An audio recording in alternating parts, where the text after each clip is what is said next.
And so first off the bat is Rob. Good morning. Good morning.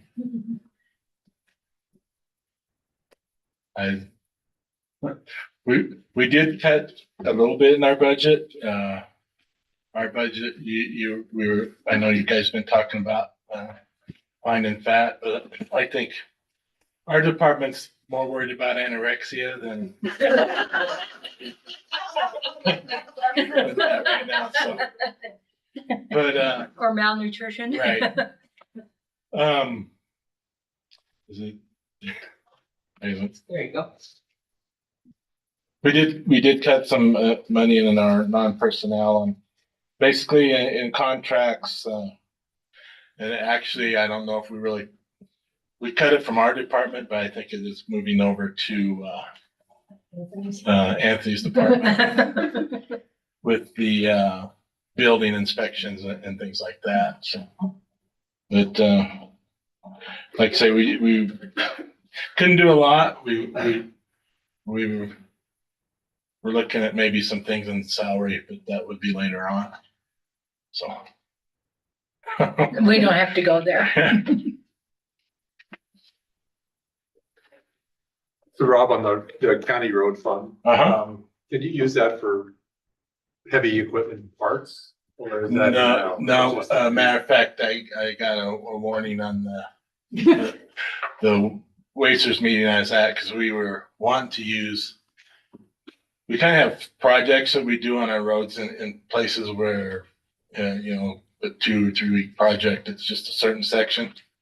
And we wanted to use that to offset our labor and equipment costs and stuff. And they said we cannot use labor or equipment for the road fund unless if we bid it out to somebody else, then we can use that way. But as far as using in county personnel or equipment, it's not advised. We can use materials if we have materials we use, but it's not like the 62,000 we had planned. You can use that to purchase new equipment. Can you purchase used equipment, like a used road grader for whatever reason, if you wanted to? We have used it.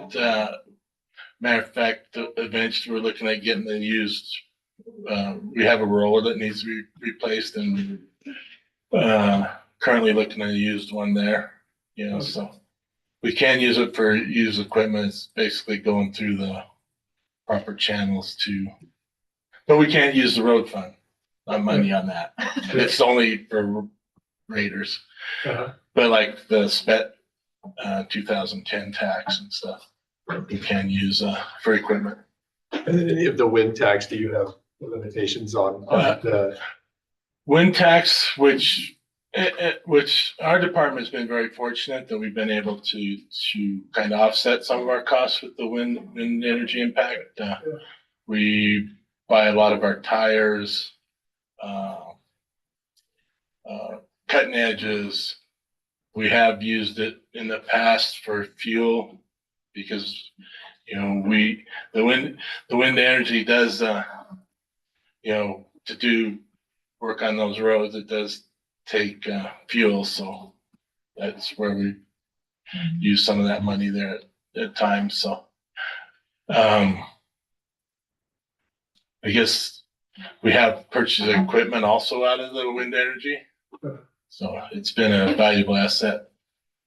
Rob, did the wind energy take care of, like, you and I were up by Wheatland 3 one day, and there was a failure with a culvert, and they were digging out a culvert. That would have been wind energy that would have been paid for that. Yep, they paid for that, and then they paid for all the cattle guards in that area, which that's part of our road use agreement, which we have with the other wind energy companies also. One thing we are looking at, and I know Commissioner Gosar asked about, is there any way you can find some revenue? So last fall I had a lot of those fires up in the northern part of the state. And got together with Chad this fall and winter, and we went through our department went through a wildland fire training. So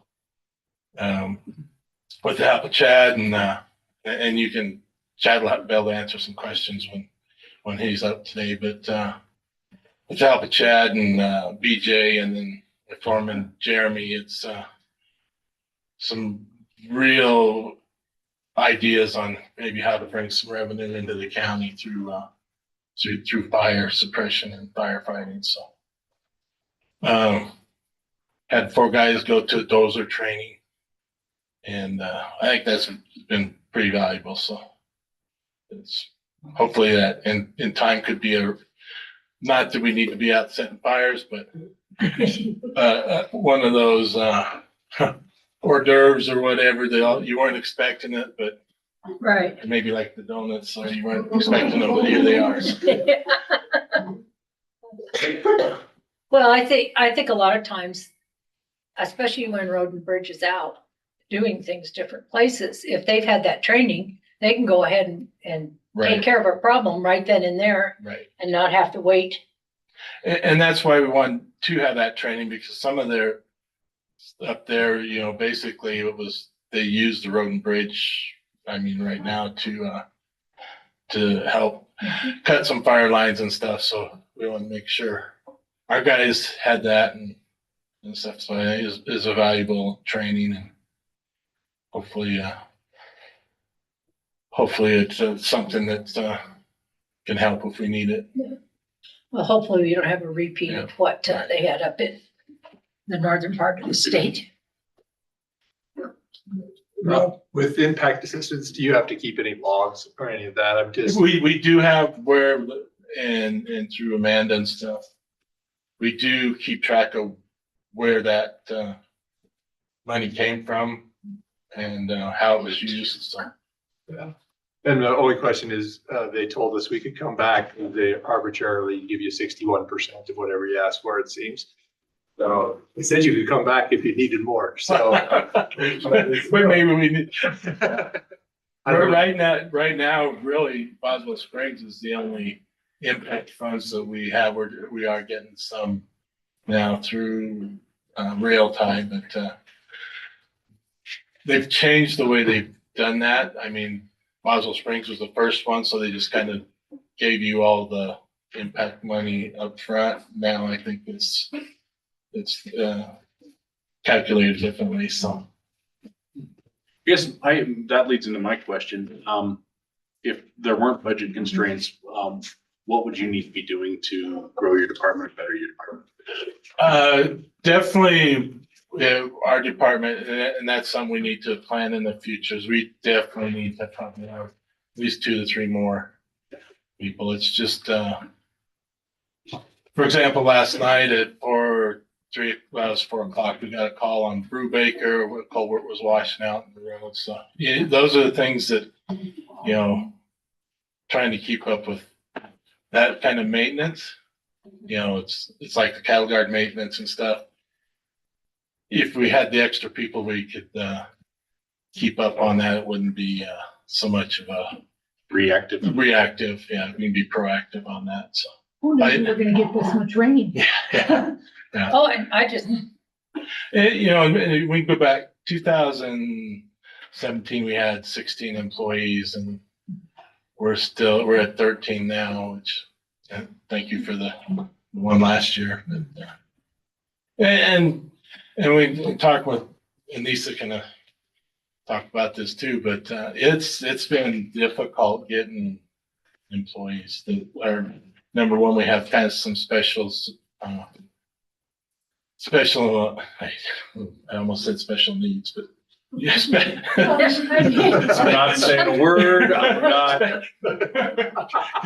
people can take that how they want. Yeah, That's we have special jobs and requirements and stuff that make it a little more difficult to get as many applicants and stuff. So it's been a struggle the last 2 or 3 years getting to build up the force and getting very many applicants.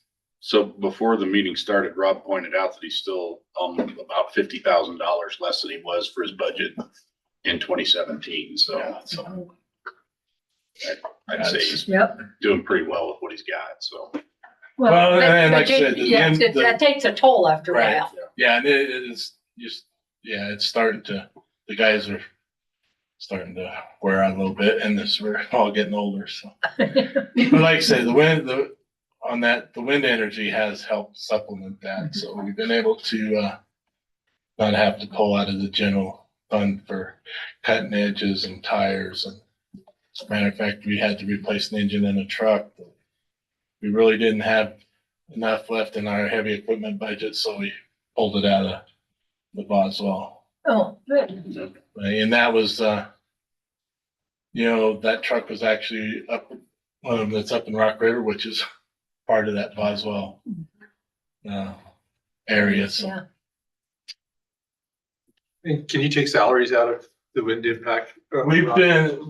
I don't think we have yet. I think we're looking at maybe taking our temporary help salaries out of that this year. I think that's and that what we looked So at. So. have you been able to hire temporary help? Okay, you need to say no more, Rob. we do have a couple more prospects Okay. that I think are going to work out really well. Good. thank you. Thank you, Rob. Thanks.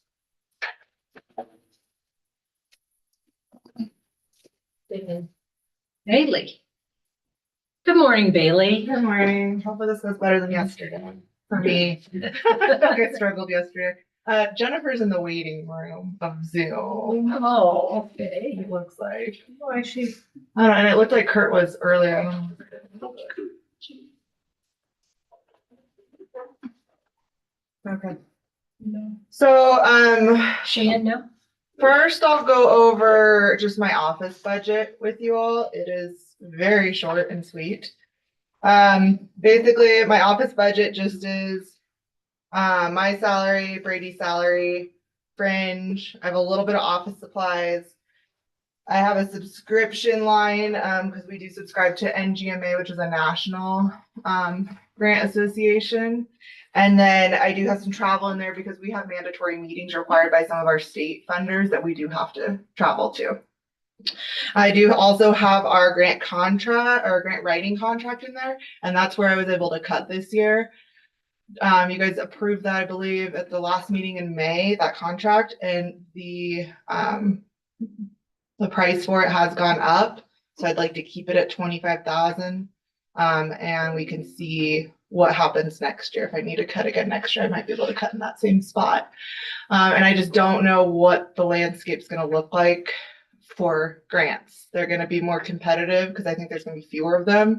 And I want to make sure we have her as a grant writer because her writing is definitely better than mine. So there's my budget. And I do have a little in 1% for the Wyoming funding summit. We found that very beneficial. The networking alone is priceless for that. I've made some really good connections at the state level, just some other people within the state at other counties and towns. So I'd like to still be able to attend that, but I brought that down from 7,000 because 7,000 was when we were going to NGMA, which was the national conference. Any questions? Bailey, do you have a need for grant management software? How do you do that? Do you go up No. grants? I do it in Excel spreadsheet. And Tyler Technology, the one we went with, there's ways to manage it there as well. Brady and I are slowly getting into that. We're letting them try to, work out the bugs first. But I'll be running parallels for a good year, if not longer.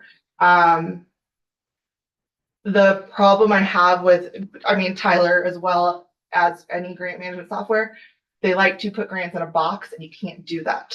Each grant is completely different. I have some grants that have federal and state funding and other funding. Well, they want to put it in a box where it's just federal, it's just state. You can't do that. I have ones that have different rules. So I don't think it's needed at this time. we've been successful with Excel spreadsheets. I mean, I know the county pays for Microsoft alone, so, but other than that, it's a free service to us. And I'd like to keep using that and see what Tyler can offer us before we even look at anything else. Cool. Anything else? Okay, real quick, I just wanted to let you know, my revenues, I did say 60,000. I actually bumped that up to 70,000. I actually think it'll be a little bit more, but I feel comfortable at 70,000. And that's from all the indirect costs that we're getting from all the grants. So I'll just list them real quickly for you. We have CSBG, which is our pass through to the nonprofits, our DOJ CIT, which is Aaron's CIT trainings.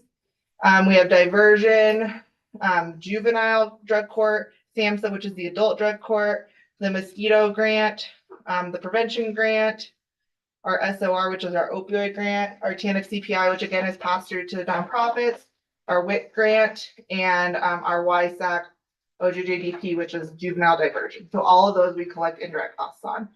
And I believe it was before Commissioner Hoff took office that I had you guys approve that we take 10% indirect cost out of every grant that allows it. So I hopefully we can see that grow. So, okay, so now doing a grant match. I've asked all the grant funded programs to be here. So if you guys have questions about them, you guys can ask it now. Kayla and I kind of decided this is a good compromise instead of them presenting to you because it doesn't come out of the general fund, that they could be here for any questions that you have. First is my EMA salary line. Aaron just informed me earlier this week that we're actually going to be getting $25,000 from the city to help with those positions. Next, we have adult drug court at $54,000. That is something that was committed back last June. It's a 2-year grant. Our Little Laramie, Big Laramie, Rock River, Rock Creek. Those are all of our mosquito grant funds that you guys approved earlier. Then jumping down to HIDA at 26,000. That's something we've kept at that amount every year. That seems to still work pretty well for us, unless HIDA decides to cut next year, but we'll cross that bridge when we come to it. The EIMP surveillance monitoring, that money is matched for our mosquito grant that actually pays the city to do our monitoring services. We do have to have those monitoring services because the grant requires it. Then jumping down, unanticipated match. I have $10,000. This is something that I've asked for every year. It is something that I can jump in, and if we overspend in one line item like $50, I can jump in and use that. Crime victim witness. We have our county match, which is that first one at $55,384. And then city match, we're getting $50,000 from the city for FY26, and we still have $22,000 from FY25 that we're going to roll over and use because they lost an employee has left, and we never refilled that position because it was right when there was the funding freeze. Jumping down to VOA juvenile housing, it's actually not VOA juvenile housing anymore. It's still, we consider it a VOA grant. It's actually coming through YSAC at this point. It doesn't require a match, but we've had some issues with it. So I'd like to just keep $10,000 in there just as a safety net for us. Next, we have the crime victim witness health insurance. This grant, this health insurance is used as a match towards the grant, as well as PHRC health insurance. That's used as a match towards the grant as well. The juvenile drug court, that's our state drug court, $18,000. Again, this was committed back in June last year, I believe, maybe even earlier, for the 2-year grant. Our crime victim witness, SADV attorney, for his attorneys gets $30,000 from the state for each attorney, and we use that as match again into this crime victim witness grant. Then jumping down to Historic Preservation Board, there's still a little outstanding funding for the West Side project that was committed, and some of that is coming from the city, about $1,100 is. And then our Wildlight grant match, we did put in an application a while. I don't even know at this point. It's been a while, and for lighting in the courthouse. I have not heard back. They said they're still working on it. So I would like to keep that match there just because we don't know if it's been denied yet or not. Adult diversion match. This is a 4-year grant. I just kind of keep knocking it down every year for as much as we use.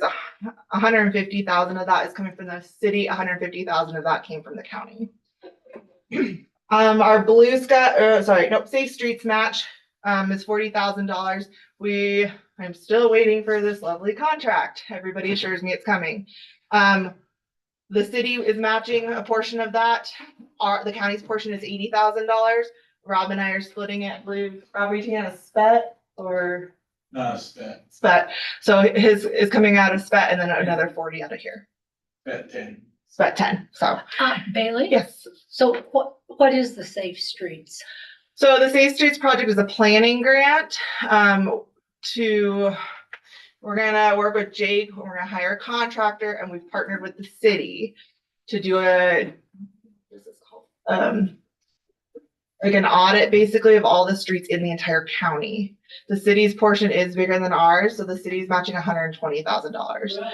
The project totals $2 million. But this was approved a while ago. I mean, we even I got, don't remember anything about it. oh no, it was approved a while ago. I even got notification that we were awarded last fall, I believe September, and it's taking forever to get this contract because it's a very interesting contract process at DOT.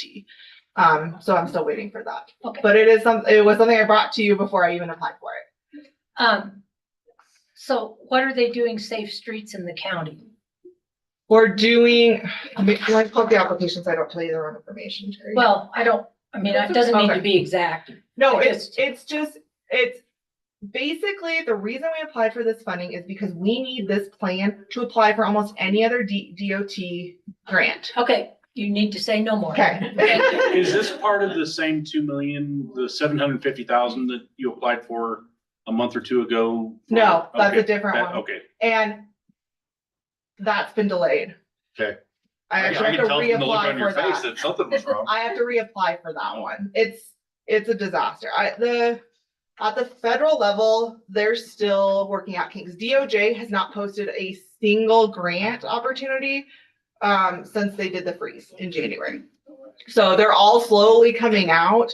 It's just a waiting period. So then real quick, the Safe Streets and then Blue Sky, we just talked about it at the last meeting, or sorry, not last meeting, meeting in May. Our match is about 135,000. This is the cash on hand to cover the actual work. And then we'll go in and for about half of that, request that direct aid And then, contract services engineer, I do have $150,000 in there for Jake. I put it in there because I need him for every single DOT application. I need him for any application we just put in a pre-application. It has not come to you because it was a pre-application of more RV parking spots at the fairgrounds. I have to have him on that project. If we get funding, then I have to have him complete these projects, and the grant doesn't always pay for it. So I do have a lot in there, and I am aware that it is a lot. And if I need to knock it down, I can probably knock it down a bit. But I want to make sure there's money in there for when I need the engineer, I can use the engineer. Well, that's how got. you get more grants. Exactly. So as you guys noticed, there's a few in here that I did leave blank. The emergency management grant, we have not heard from yet. I have been told any day for the past 6 weeks. So I'm waiting any day. So we'll let it kind of sit for a little bit longer and see what happens closer to the end of the month when you guys will approve the actual budget and see if we can get some information or if at least I can get some direction from the state on how they think we should budget this. The other one we haven't heard from is our bulletproof vests grant. This is a smaller grant. However, like I just said, DOJ has not posted any grant opportunities. So I don't know what's going on with this one. But I do have $4,800 roughly remaining in there because it's about a 2-year grant. So again, I'd like to just kind of wait and see if we get more information by the time you guys approve this or are ready to approve this. All the other zeros are pretty much grants that we do not have anymore, or the projects have already been completed. And with that, are there any questions? Okay. Bailey, thank you. You're welcome. Oh, you have your hands full. Yeah. A lot of irons in the fire. So.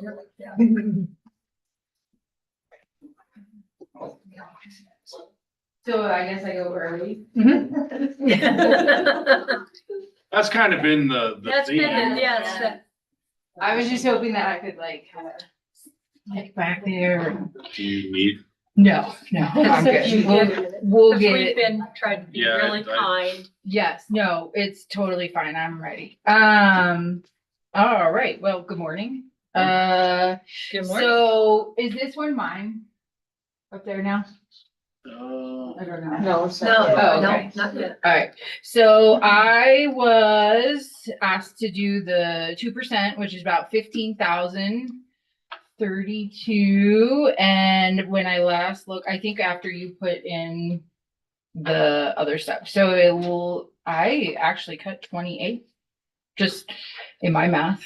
But, so going down this column, like, first off, the clerical, we hired a new front office admin, so she's still at that starting salary, so we were able to cut a little there.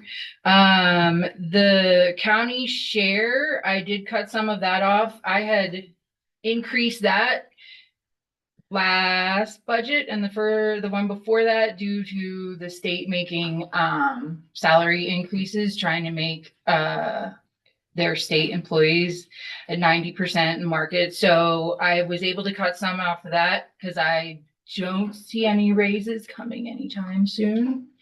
Don't tell them I said that. No, I'm just kidding. And then, so I left. I do have other ways to cut if needed. I was going to volunteer to help Chelsea out, but since I go today, it sounds like I don't get to say that, so that's fine. But you can beg the other departments after you. Yeah. But looking at the big picture, I've been looking on how to save money as also to increase our revenue. So a big thing, like I'm gonna keep my vaccine at the 100. I didn't switch it. It probably could go up. Immunizations are costing more, but we did decide to cut back on flu ordering just because we do have such a huge community partnership around here. Like anybody can go to their pharmacy. We can't compete with Safeway. They give you 20% off your groceries if you get a flu shot. Like, how do you beat that? Like, right? I'll take 20% off my, right? Like you get, I'm pretty sure it's 20%. Don't quote me, but like if you get your flu shot that day, they'll give you like a discount on your groceries. So we did cut back on ordering flu. And then as of just last week, the FDA is not recommending COVID for healthy adults. So we do have an order on reserve, but if that stays the way it is, we would not, or you would get 100 doses. It's roughly like 14,000, but we wouldn't do that because if the guidelines stay the way they are, insurances aren't going to pay for that and people aren't going to pay for COVID vaccines. So we do have some play there, but one of the thoughts that we're looking into, we've started expanding our travel immunizations, which tend to be a very lucrative part for us. We're one of, I think now Safeway does do yellow fever, but prior to them, I think that we were the only ones doing yellow fever. And that is like $300 a dose. And people who are traveling tend to be able to pay for that. So we also expanded, we're doing rabies now. So we work with the vet lab and like laws, people who are gonna start working with animals, we do their free prophylactic rabies vaccines ahead of time. So we do have a lot of things that we're doing. Jennifer's not here, but I do have plans to sit down with her to also look at our MCH grant. It was I guess grandfathered in when they did the MOU that we can't charge for home visits. We can't charge the individual, but I was told that we can look at it with our county attorneys and see what they think of the statute. And then we can charge insurances for those home visits, which end up being like $150 a visit, which is a lot. You know, my full-time county grant position, you know, she averages 10 to 14 visits a week. So I was going to look in that. Obviously, it would be a process because we'd have to make sure that we get all of their insurance information, but we also would not be able to charge them if their insurance doesn't pay or if it goes towards their deductible. But so we do have a lot of things that we're looking at. I would say overall, you know, public health is kind of in the crossfires of some changes at the federal level. But in all honesty, in my nursing opinion, you know, we'll always need vaccines. I'm not here to push if anybody doesn't want them, but we're here to educate and make sure that we have them, especially for that population that we're all of the providers for the pediatrics. We do have that vaccines for children, which we are part of, but being a state, I don't even know, like entity, we are able to give vaccines for those that are underinsured. So those cost shares where they don't pay for any vaccines, we can help them. And it's like $20 for an administration fee up to a max of 50, as opposed to, we had one family that was on a cost share, went to one of the pediatric providers, got their, you know, school immunizations, and then ended up with a bill of $800. Whereas if they had come to us, it's 50. So, you know, a big point for us is to get out there and make sure people like to do our outreach. Unfortunately, we were not able to attend the Drag Queen Bingo, where we do free rapid HIV testing for the first year in almost 12 years due to alcohol being served. So, you know, again, there's some, I don't know what you want to say, like just a lot of changes. So we're hoping that we can still push forward. Our mission has always been the same. We don't care whether you're whatever your party affiliation is. We just want to be nurses and provide care for our community and keep us all healthy. But that was a lot of rambling. I'll let you guys, if you have like specific questions or. I do. It's an Yeah. odd one though. What? How much does a human rabies vaccine cost? I can tell you that. I printed out, I just looked, so our like vaccines are going up just like everything else in the world. We charge,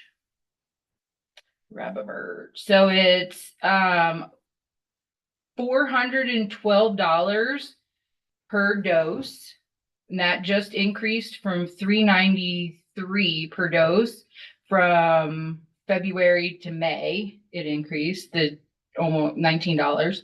And then we also charge the $20 administration fee, and then we usually bump our immunizations up a fraction. Like I do know last winter when the hospital and we had the RSV for babies. You know, we paid $5.50 for the immunization. We were charging like, or I think we paid $5.15 and we charged $5.15 for anybody who came in, and the hospital was charging $800. So You're just passing the cost. yeah, so we keep it like low. So, So for the rabies, it would be so that's pre-rabies. That's not after you've been correct. bitten. If you've been bitten, you do have to go to the hospital. Right. We only So do get pre- ready. Yeah, we do pre-rabies. Well, But, you know, that pre-rabies- being said, you know, that's a great new partnership that we formed with the vet lab and other entities, and, you know, because they need it for work. We also, I'm trying to work with the university. They have students that go Mhm. abroad, and if they're working with animals, it's recommended. Their student insurance is considered out of network for them to come to us. So I'm trying to see if we can work some sort of MOU, because they do have students that are traveling that need immunizations before they go, and then somehow work where, Well, it They seemed can like the pay. savings on that would be yeah, well worth the right? Yeah. the insurance to allow it to go out of. So I guess it was last year, we did start increasing our our travel immunizations. We added the rabies, and then we do yellow fever, we do typhoid, and we added Japanese encephalitis and tick encephalitis. So, you know, there are a little bit more. Cheyenne, I was talking to their nurse manager. They don't do Japanese encephalitis, so she said she would send them our way, and I said, perfect. Let's keep it in Wyoming rather than Colorado. Yep. So it's just about getting the word out there. Kim, any thoughts about upping the amount of MMR or pertussis as it spreads throughout the country? Yes. So we have seen a huge increase in MMR vaccines, just here in our community. So we definitely did we're keeping up to date and making sure that we have that stock available. So, yes, When you say huge, is this like not huge. but- unvaccinated that are finally vaccinated? Mhm. We've had a kind of a split. Some that have exemptions that come in and then do that one. We've also had people who are going to be in high risk positions that are now doing titers and finding out that they're not immune. So we've done that as well. And I think just people who an increase of adults wondering, am I safe? Because we've had calls, well, I have a little one, like a grandchild, or, that kind of thing. So, yes. I was just curious. I was more. Yeah. And I don't ever expect you to try to compete with Safeway on. Right. I know. You're still a government entity, Right, so yeah. right. We're, And, we've worked really hard to, try to build those relationships. One of the struggles is that nobody ever knows what public health does. They think we're a public health department. So they call us because there's mold in the house that they're renting, or they call because the chickens are really loud next door. But we, oh, but so that's where Department of Health gets confused. So, but we do offer a lot of services. I have to be honest, when I lived back east, I had no idea what public health did. And, I find it so rewarding just because after years of being in a hospital and watching these babies come in, I was a pediatric nurse on a pediatric floor, certified pediatric nurse, and watching these families around their 2-3-month-old baby who is on high flow, there's nothing you can do. You just have to support them through the virus and hope that it gets better. And now we have this immunization. Well, I shouldn't say. We won't get into technical details, but we have an option to prevent that, which, you know, seems very easy to me. I've, one of my best friends, her daughter was on my floor, and, you know, just watching her struggle through that week of being in the hospital, like, okay, she's gonna get better. Like, you know, she's not eating, she's not doing that. So I don't know. We've come a long way. We have a lot of options. So I just hope that, you know, people still want to get immunizations. Do you still do throat cultures? We don't. So the state took that service out because we are typically for healthy individuals coming in for vaccines. So, and then we share the office with WIC, and we have healthy babies. So it was kind of like, well, we can't really keep bringing in sick people to do these tests. Right. And then a big part of it was several years back, when we were doing the test, we were able to let the provider know, and they would just call in a prescription. Now, even if we do test and it was positive, the provider wants to see the child as opposed to just calling in a prescription. So it's like double whammy. So we don't do that anymore. Just like, you know, I'm getting ready. So there was a measles case in Alliance, Nebraska. There was one in South Dakota. So, you know, a lot of the nurse managers are getting all their ducks in a row. Like, okay, it's not a matter of if, it's just when, and, you know, making sure that people will know you need to go to the hospital. We're not capable of bringing you in to do testing in our office. So, yeah. Well, I have found this presentation to be most enlightening, Oh, and thank you. Oh, Yeah, and really interesting. yeah. I really am passionate about it. Like I said, it's nice to be on this side where you're dealing with people before they get sick and trying to keep them healthy, as opposed to just having to watch them, the whole family, go through that. It's the worst part of their life, especially when you're dealing with children. So, Sick babies, it's Yeah. bad. yeah. But Kim, thanks for your passion for immunizations. yeah, and we do a lot of other things. Like I said, the HIV test, like, you know, but again, a lot of the services that we do provide are, you know, under evaluation from the federal level. So, Well, it sounds like you've kind of tailored the services to the community too. mhm. Yeah. We, since we weren't able to go to Drag Queen Bingo, we were one of the state people who brought over for us was able to go off the clock and hand out home testing. So that's what we'll be giving out at Pride in the Park, home testing kits. So, Oh. yeah. Well, that's interesting to see. It's Yeah. very interesting. Yeah, right? It's fun. It is. And then, yeah, as far as like our expenditures, I know we do have some some that weren't, I didn't change them and we haven't spent as much, but we were fortunate enough to have that last COVID grant that we were able to do a lot of purchasing with, as well as our other workforce grant.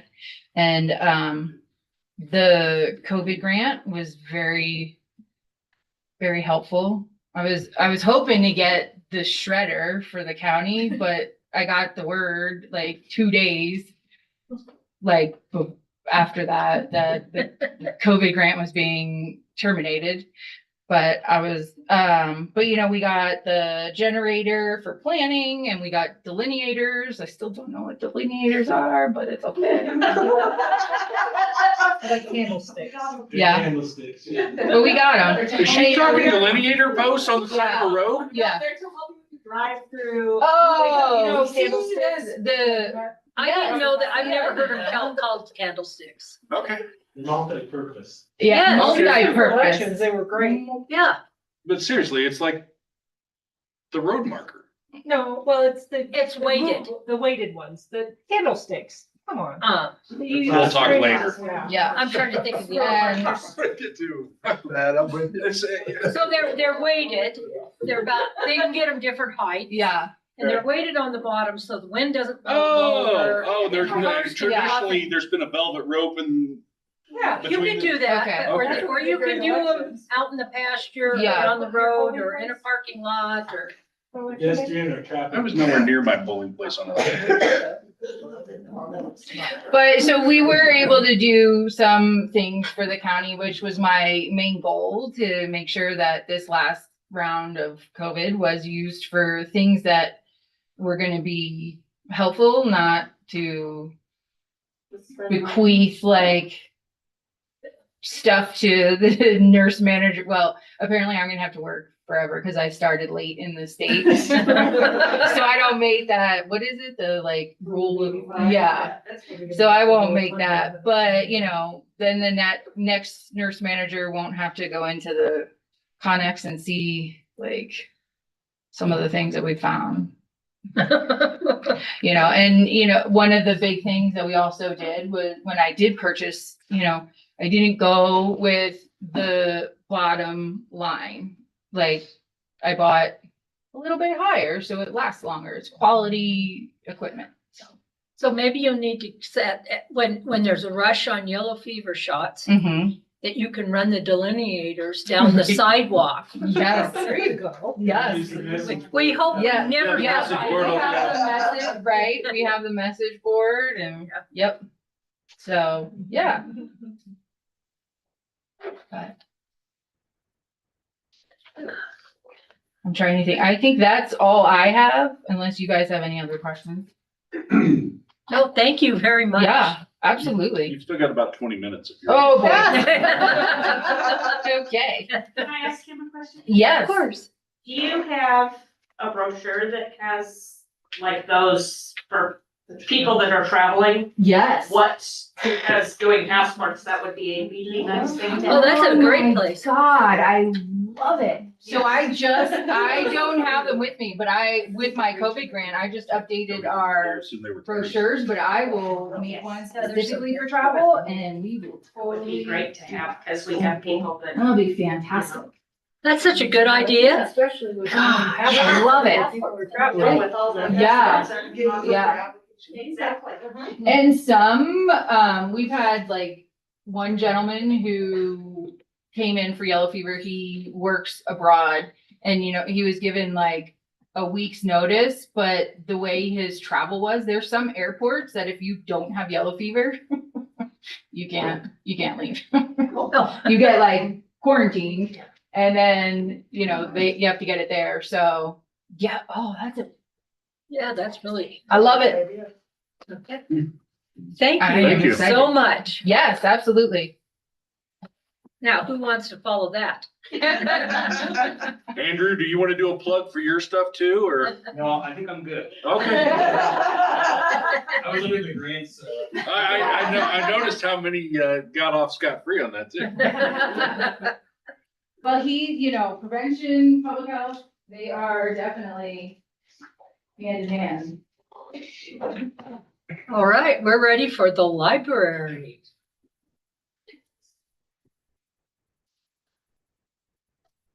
Good morning. Good morning, good morning. All right, actually, I'm gonna grab my computer in case I would have looked about that.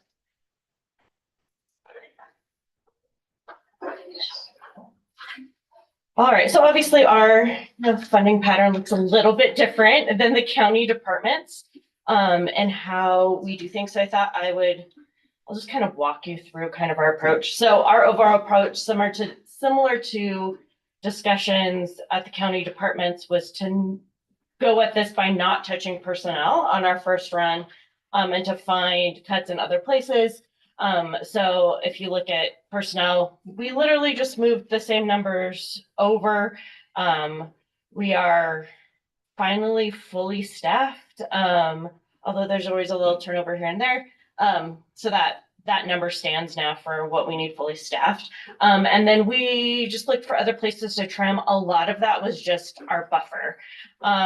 So it was, I had been adding in numbers for our, like, for the possible, like, oh crap moment, like major, something major happens on HVAC or car, and just kind of took those buffers away. With the idea that if something happens, that's the moment that we either go to the foundation or the commissioners to say, hey, we need help doing this thing, but didn't need to be proactive about that. So that's where you see cuts in like technology, building maintenance. We are going to do some work to consolidate our phone and internet costs so that we can bring those down just a smidge. The other two places that we actually found bigger cuts were, so we did do a pretty big cut to our programming budget. So while the county doesn't ever, like, the programming is always under the foundation, so that cut, but when we cut that out of our budget, that allowed us to move other expenses over under the foundation. So the foundation does $60,000 for us every year.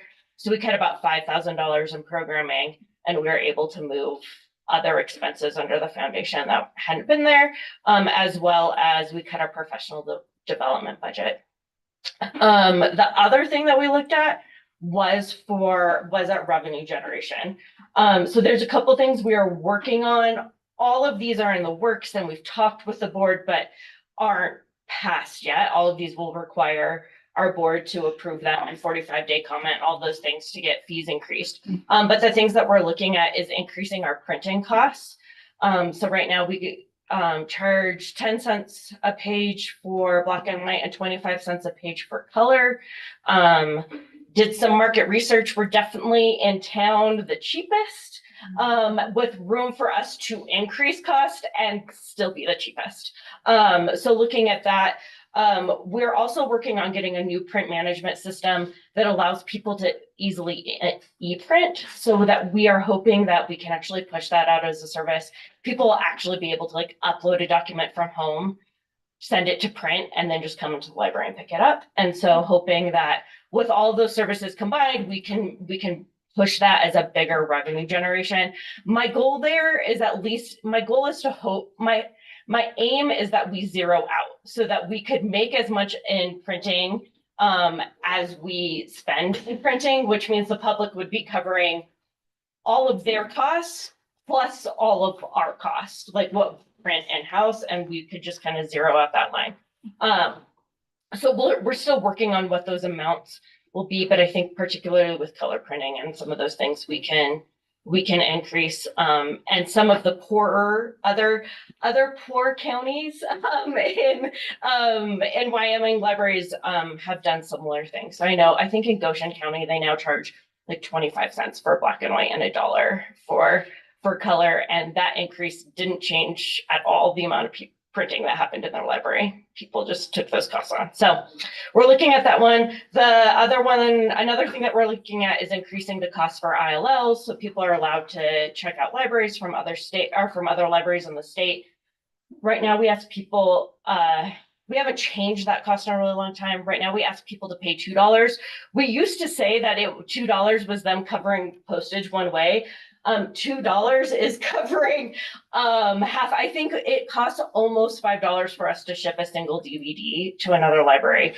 So we're going to look at actually upping that cost probably quite a bit. Did they do away with like a media rate?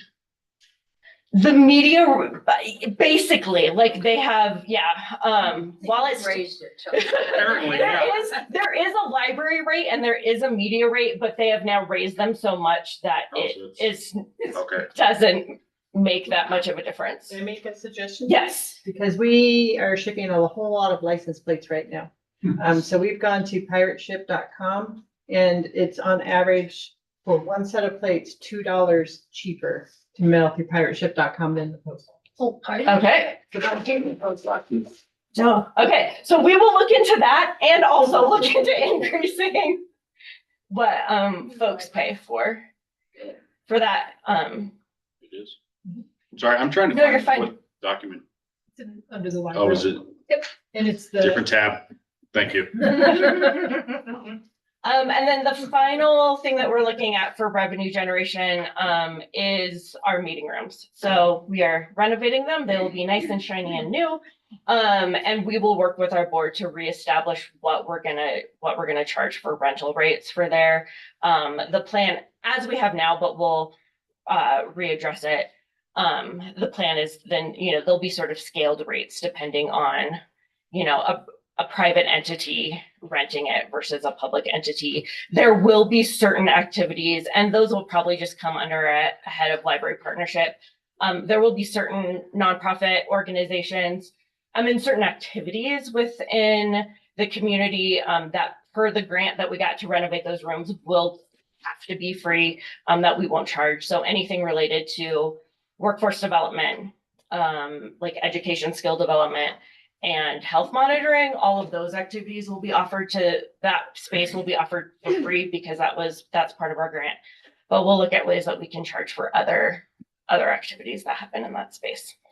So overall, cut county expenses. It looks like I think I cut county expenses about 3%, and then increased revenue, aiming to increase revenue by about 20,000, which would be about 1.5% of what our FY25 budget was. And like I said, this is sort of looking at keeping our service levels even. We're kind of, as I'm not unique, I think probably every department, right, we're kind of on the edge of a cliff of like at this point, any other cuts have to go into personnel. It's basically the only place we have left. And so then we're looking at personnel and service cuts beyond this.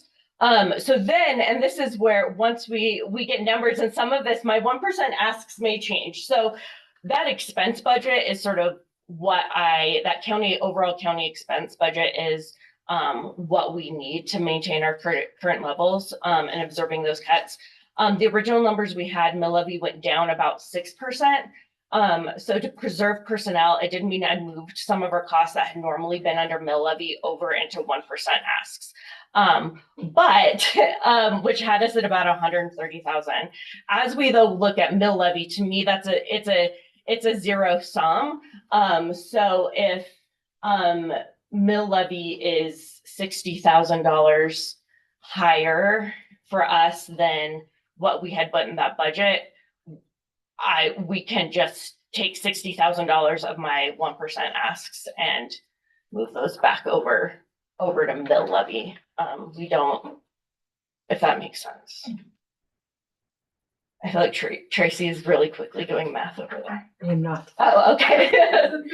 So yeah, so when we get to looking at, when we get to that 1%, I mean, I think that's where we can even out, and what we need to maintain our levels is that bottom line budget amount, and then we can move that. So 1% asks could, as mill levy goes up, 1% can go down. Any questions or things I can answer? Rich, when would the construction be finished? Yeah. So the major, like actual construction work should be done by the end of September. And then from there, we'll be doing the finishing touches of ordering all of our furniture and all of those pieces that we don't have space to store until the rooms are ready. So we'll do that. And just getting like our reservation system up, and figuring all of that out. So our plan is that they would be open to the public in 2026, with some things here or there, probably before that. But main construction will end, like the front entrance and all of that will be open back again by beginning of September, sort of at the latest. So. And how many additional meeting rooms will there be? One additional meeting room? So it's just, yeah, it's one additional space. So it's right, a redoing of the large meeting room will just be nicer, have a kitchenette, and then also have a full AV system now. So it'll be easy for people to stream, do live virtual hybrid meetings. And then the conference room. So we had a very tiny conference room that fit about 4 people comfortably and 6 to 7 uncomfortably. We're doubling the size of that room. That wall actually came down yesterday. And so it'll fit 12 to 15. So we're also really hopeful that that one like small community boards, smaller meetings, that space will be more attractive than it was for the two. We will also be using that room to connect with the Wyoming Telehealth Network to make that space available if people want to be able to do telehealth appointments, that they'd be able to reserve that space to be able to do those telehealth appointments as well. Oh, and then the activity center, that's the new space. So that's our, that'll be aimed for kids, but still reservable. The other two spaces will be reservable basically 8 a.m. to 9 p.m. any day. We've made it so we don't need to be there to let people in. There'll be a system for that. The activity center will be reservable when we're not open. So it'll be used as library space when we're open, but outside of those hours, if people wanted to reserve it for a meeting, or if they're not if there's a group of moms that want to be able to do a book club early in the morning and bring all of their kiddos with them in a space that's really friendly with that, it'd be open for something like that. Thank you. Thank you. Cool.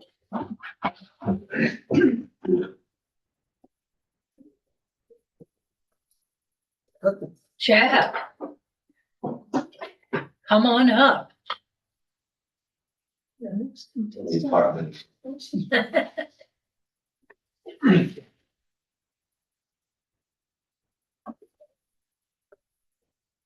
Good morning, Commissioners. Good morning. You were looking, she's getting it up. Nice, short and sweet. We'll look at some of the line items on the budget that aren't self-explanatory and peruse those. And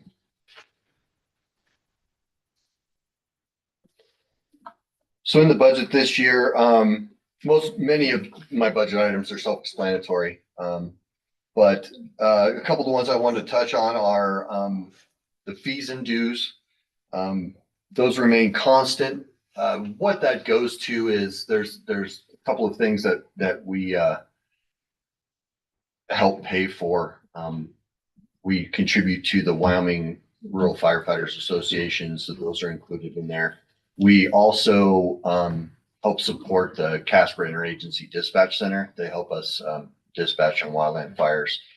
And traditionally, we help support the Black Mountain Lookout as well. So there's a couple other things in there, but those are some of the big expenses that would be included in that $4,000.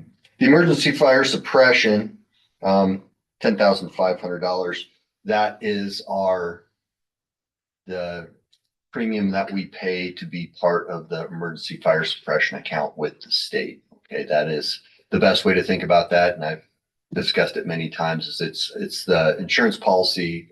The state of Wyoming is self-insured against fire, and that is our policy with the state. That is money that's appropriated by legislature, as well as our premiums that go into a pot that the state of Wyoming draws from when we have wildland fire.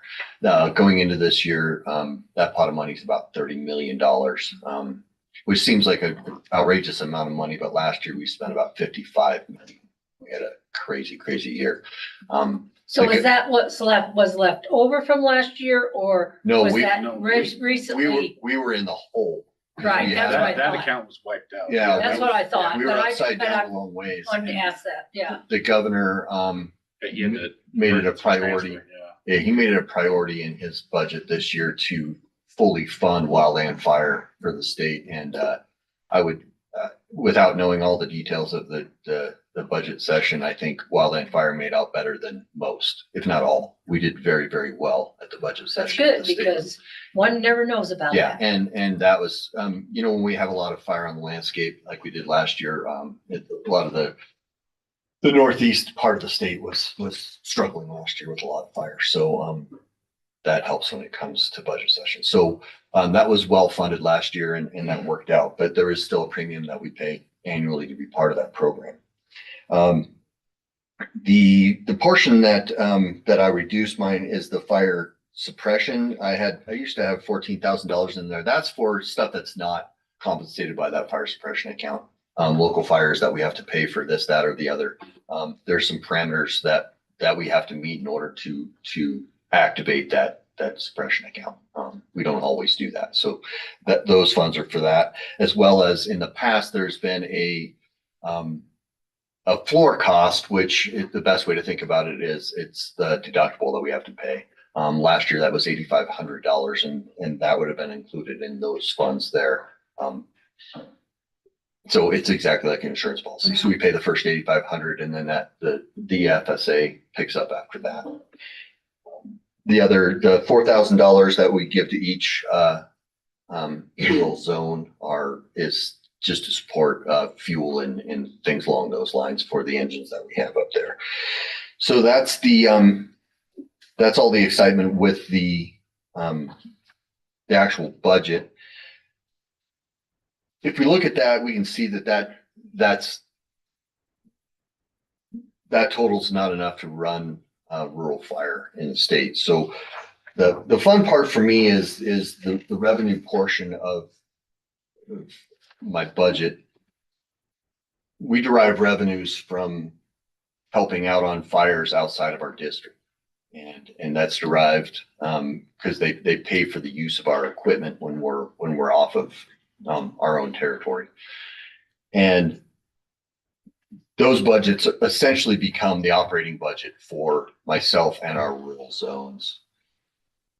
The equipment that I have, that I'm in charge of, which would be my truck, my deputy's truck, the UTV we have.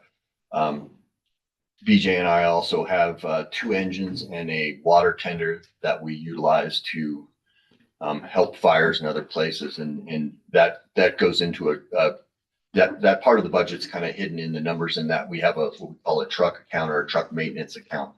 Those budgetary money go into that account and that becomes our operating budget for my department, as well as supporting some of the local zones that don't generate a lot of revenue from going out of district.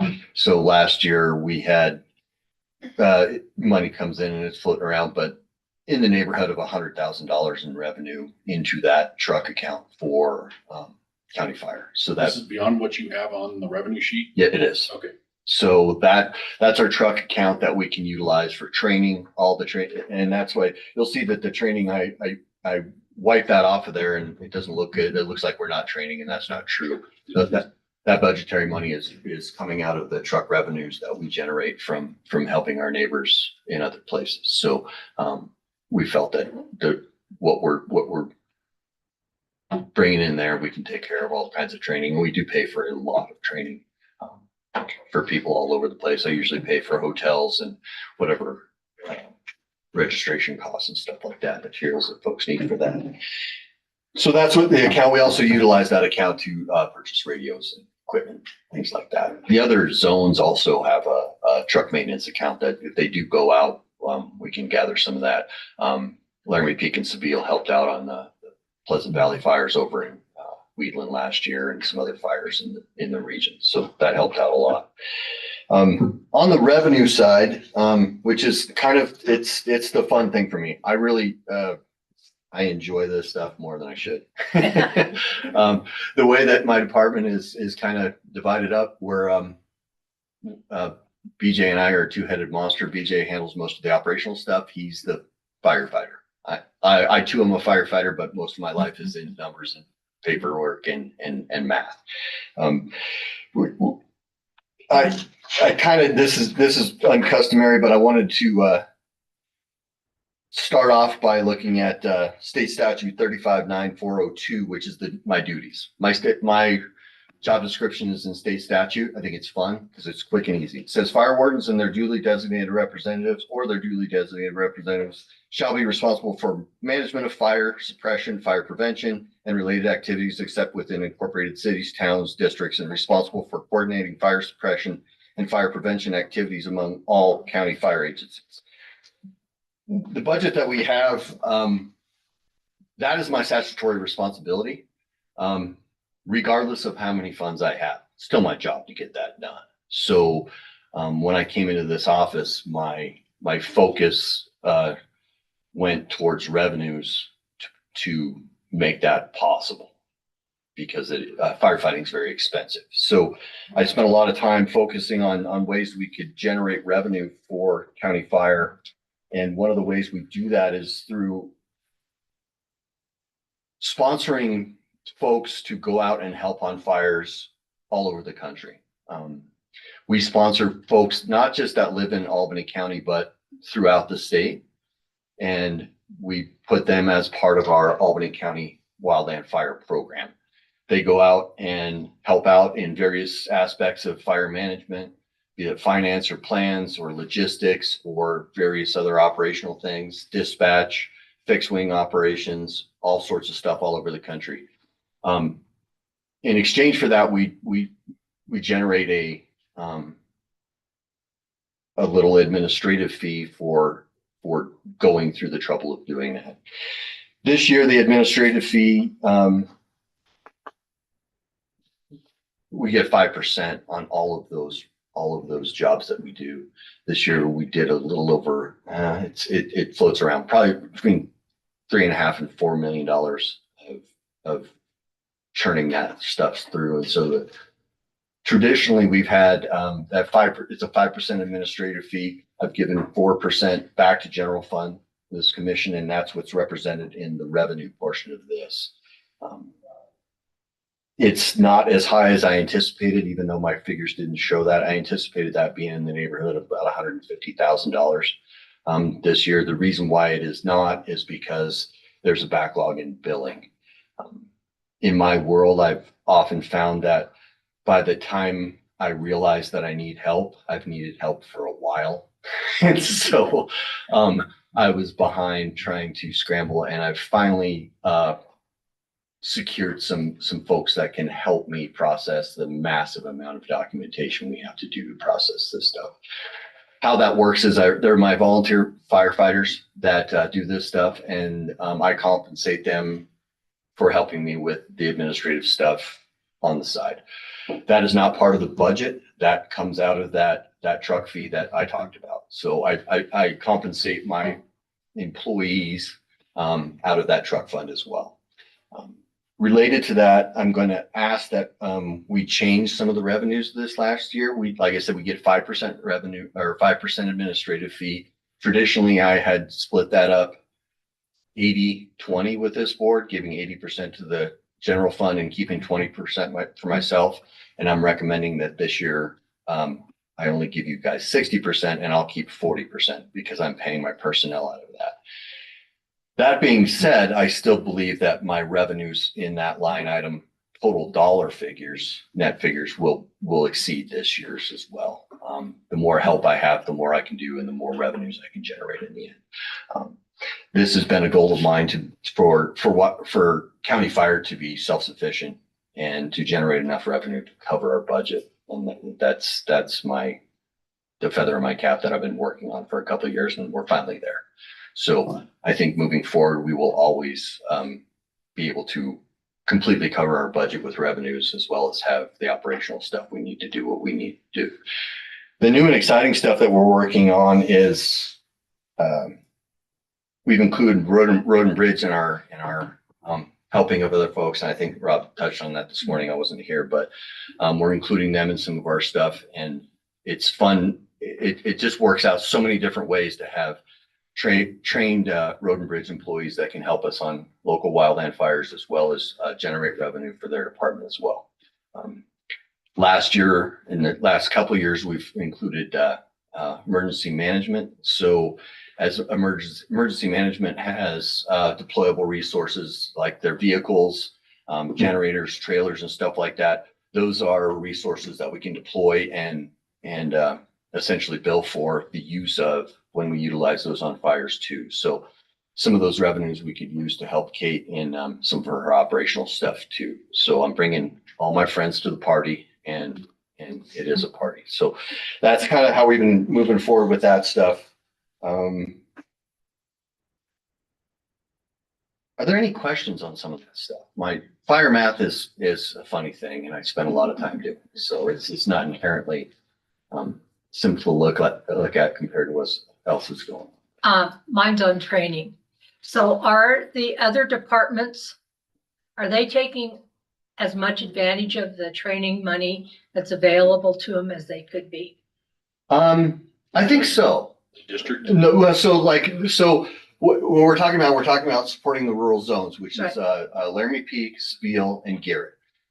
Yes, Laramie Peak has had a lot of people out, and we've spent a lot of money on training with Laramie Peak. Sabile goes out as well as some of my overhead go out for various trainings as well. I've made it widely known to all the zones that all training is paid for through this fund, so they don't have to worry about raising funds to do that sort of thing. They do take advantage of it. We do some in-house training as well, which is good, and that's a more economical way to do those types of things, right? If we can have someone come in and do that, or one of our folks can do that training. But an example of a training, like we sent a lot of the road and bridge. Rob may have touched on this. We sent a lot of the road and bridge folks over to Camp Currency, and they did some practical work with some heavy equipment over there with some fire related training. I had some other folks over there doing that sort of stuff, and a few people had hotel rooms and things like that. We took care of that. So I know Rob mentioned you've got 4 dozer operators that are Currently, yeah. and then, but they still need to be red card. For your It's a bit of a process. They have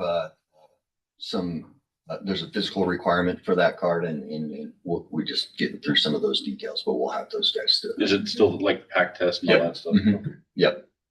So those guys, yeah, we are in a lot of the things I've done, I just go until someone says stop. And so we're breaking trail on doing the road and bridge integration. No one's really doing what we do in terms of training. Don't let them find out either. Yeah, well, and I think eyebrows raised are like, wow, you guys have road and bridge guys that are red carded, qualified, trained firefighters as well. And so I commend Rob for leaning into that. He has many job duties, I'm sure. And I'm always astounded at what they accomplish with what they have to work with. And so him being willing to loan his guys out to my stuff is a bit of a lift for him. So I appreciate that. Emergency management the same way. They've got a lot on their plate. So when they pitch in to help us, it's over and above some of their normal duties. Yeah. I'm excited about some of the stuff we got going. It's going very well. As a gee whiz side note, we have an engine being deployed right now to Northern California. One of these engines. Oh, okay. And that'll put more money in the pot. I think it's super innovative and fantastic, Chad. I love the ideas of working with Road and Bridge and EMA. Well, our fire today is so different than it was when I first came on as a commissioner. It's wonderfully astounding. Thank you very much. Well, thank you for everything. I enjoy it. Yeah, like I said, I have personal goals in terms of how I go about doing things, because it's very expensive. Equipment's very expensive. We had a small repair on one of our engines. Got the invoice today. It was $4,000. So whereas we do get revenue when we go out, some of that is in maintenance. Rob's equipment that goes out will make good revenue, but we'll have expenses. We're gonna break tires. We're gonna blow hydraulic hoses, and those things cost money. When Kate deploys her generator, it's gonna crap out, and we're gonna have to repair it. And so those monies aren't pure net revenues. You know, there's some maintenance costs involved. No, don't sugarcoat it. No, yeah. Stuff gets doing a great job for, all the departments. You think, I enjoy it. We have a way to make money, and then we have about 50 overhead people that are deployed almost year round at this point. I have people currently in Texas, Minnesota, California. I have people all over the country all the time. And they send me the paperwork and we flip it over, go on to the next one. The good news is I have a lot of people when we have a local fire. Part of this whole operation is that when we do have a local fire, I have incredible resources to draw on people that I'm taking care of. So we can stand up a phenomenal amount of overhead resources that can help us with fire management locally, as well as training locally. I don't want to go past my time too much here, but like we have Garrett Fire Zone, which is just a small collection of local landowners up there. Last year, the year before, the person that gave that refresher class is a lifelong career firefighter that is a very highly qualified operations section chief. And to have that level of training at that rural level is kind of unheard of. To have a guy come in that's is a type 2 operations section chief and teach the Garrett Fire Zone fires is fun. So we have those types of resources that are available to us locally. It's fantastic. I just have a question about, it's probably areas outside of your span or not your direct oversight. Are county volunteers being used correctly or to their potential? I think that's a realize fantastic. This is closer to a Laramie question or fire district. No, I think that's a fantastic question. I think that the model and the county, of course, is split basically in two pieces, right? We have the special district, which is the southern portion, and then we have the north portion, which is unincorporated. And that's a different model in the north end of the county where they're rural fire zones. Okay, so they're not fire departments like the Central or Centennial or Big Laramie Fire Department. They're a rural fire zone, which is essentially a collection of local landowners that we train and equip to fight fire. For the most part, the folks that are involved in our program in the north end of the county have little interest in being a firefighter.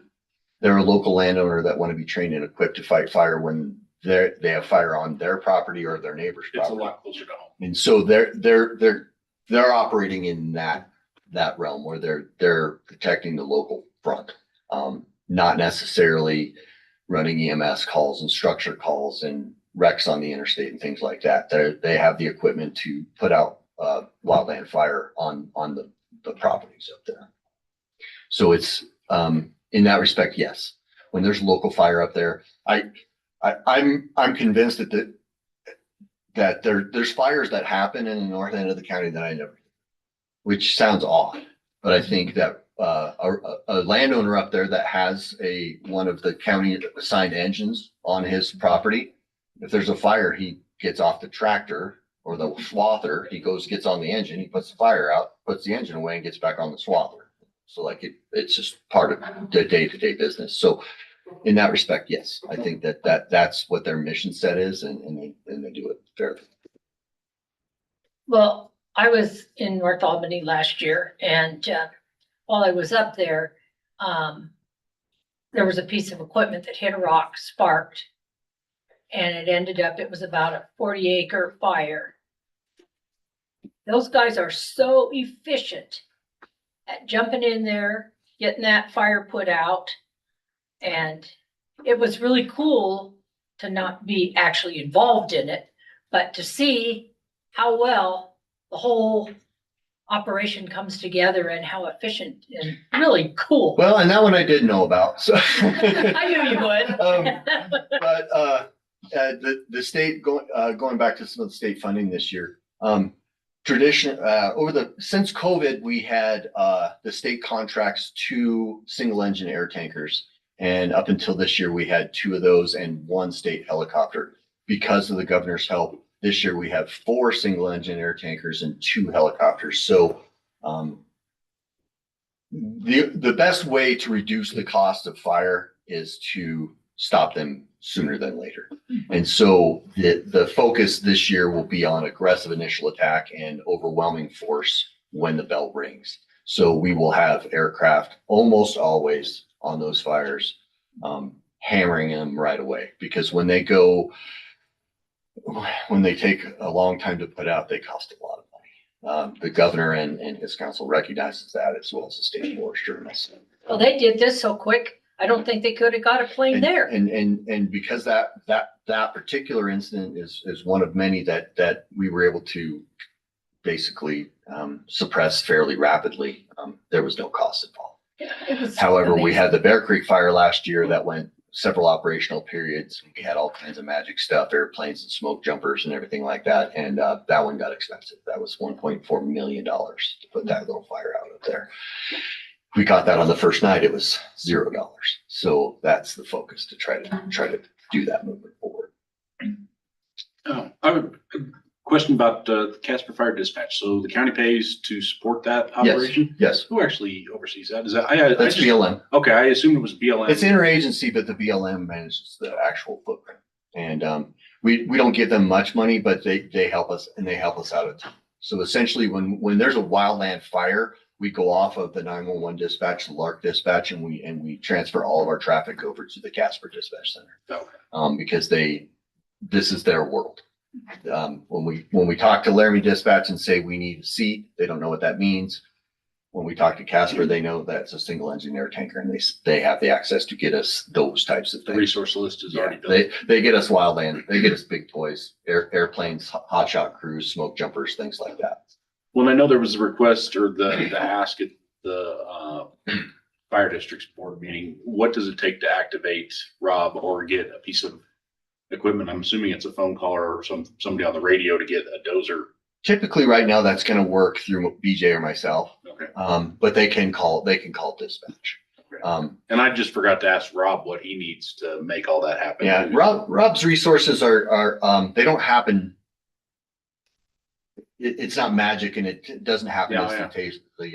It's one thing to jump in a fire engine and get there. Rob's got big moving stuff with lots of things. Yeah, we're not going to drive a dozer. Right. So that when we get those assets on work, it's going to be it's going to require a little bit of planning and coordination with myself and Road and Bridge to make sure we get those stuff when we need it. I didn't know if you had anything pre-arranged already. We had this discussion just yesterday, like, how soon do you need it? Because that equipment is in use daily, and it's on a rural road someplace in the county, and we need it on the other end of the county for an emergency. So Rob and I will work close, and BJ to get that stuff where it's got to And be. if it's local, if it's a motor grader that happens to be in the area, that can perform the same service as a dozer until when it gets there.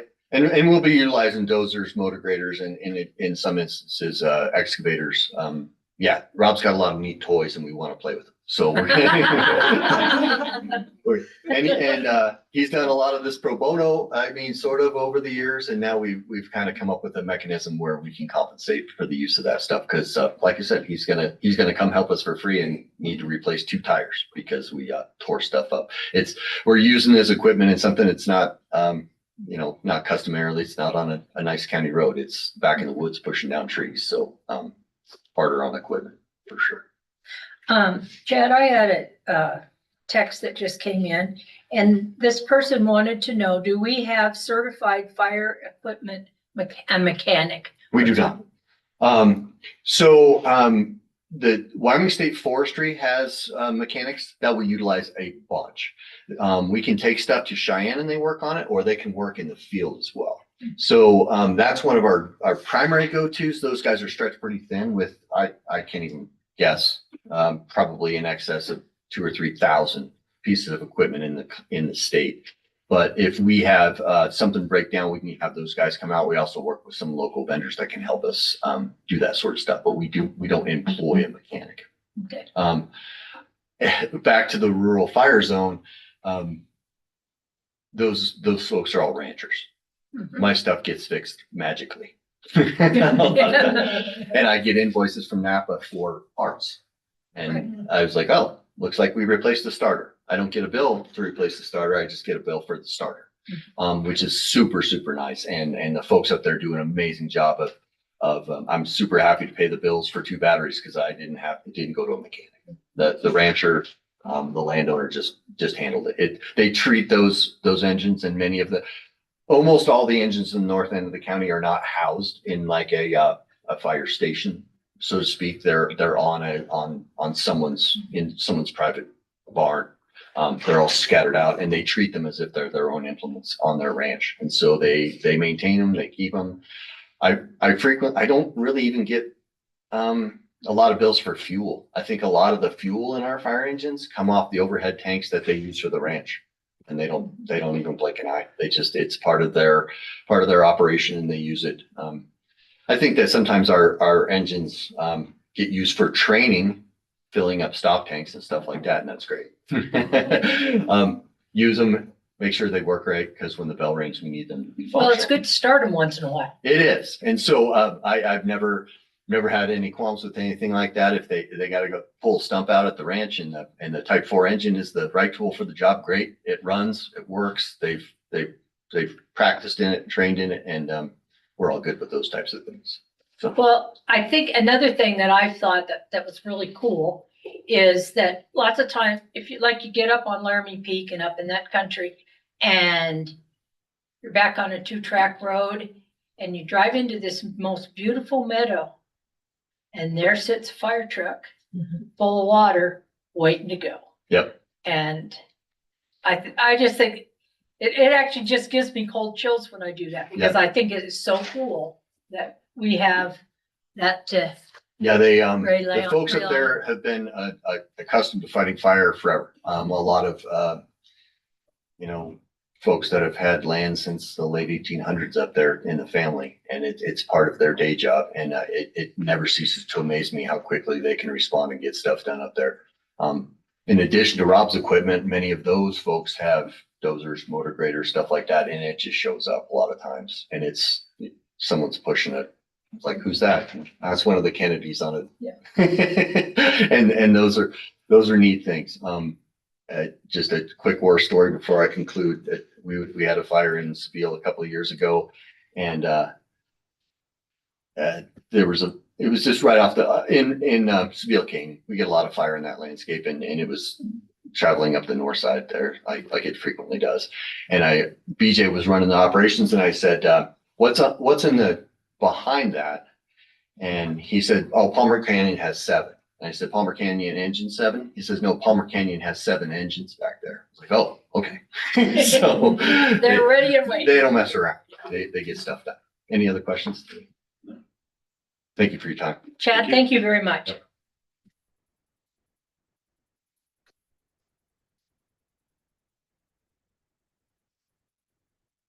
Aaron? We're gonna change your schedule a little bit if you don't mind. I'd have EMA go first. We can, if that's okay. Does EMA know about it? Okay. I was looking at Kate like, do you know? Do you know? I do. First, I wanted to give you guys these little narratives on our budget lines, and then a list of our services and deployable resources.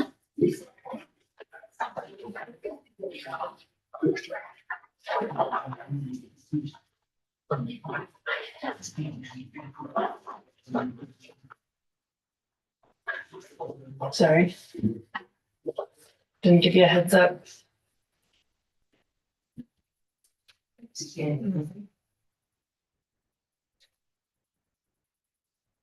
Morning, commissioners. Good morning.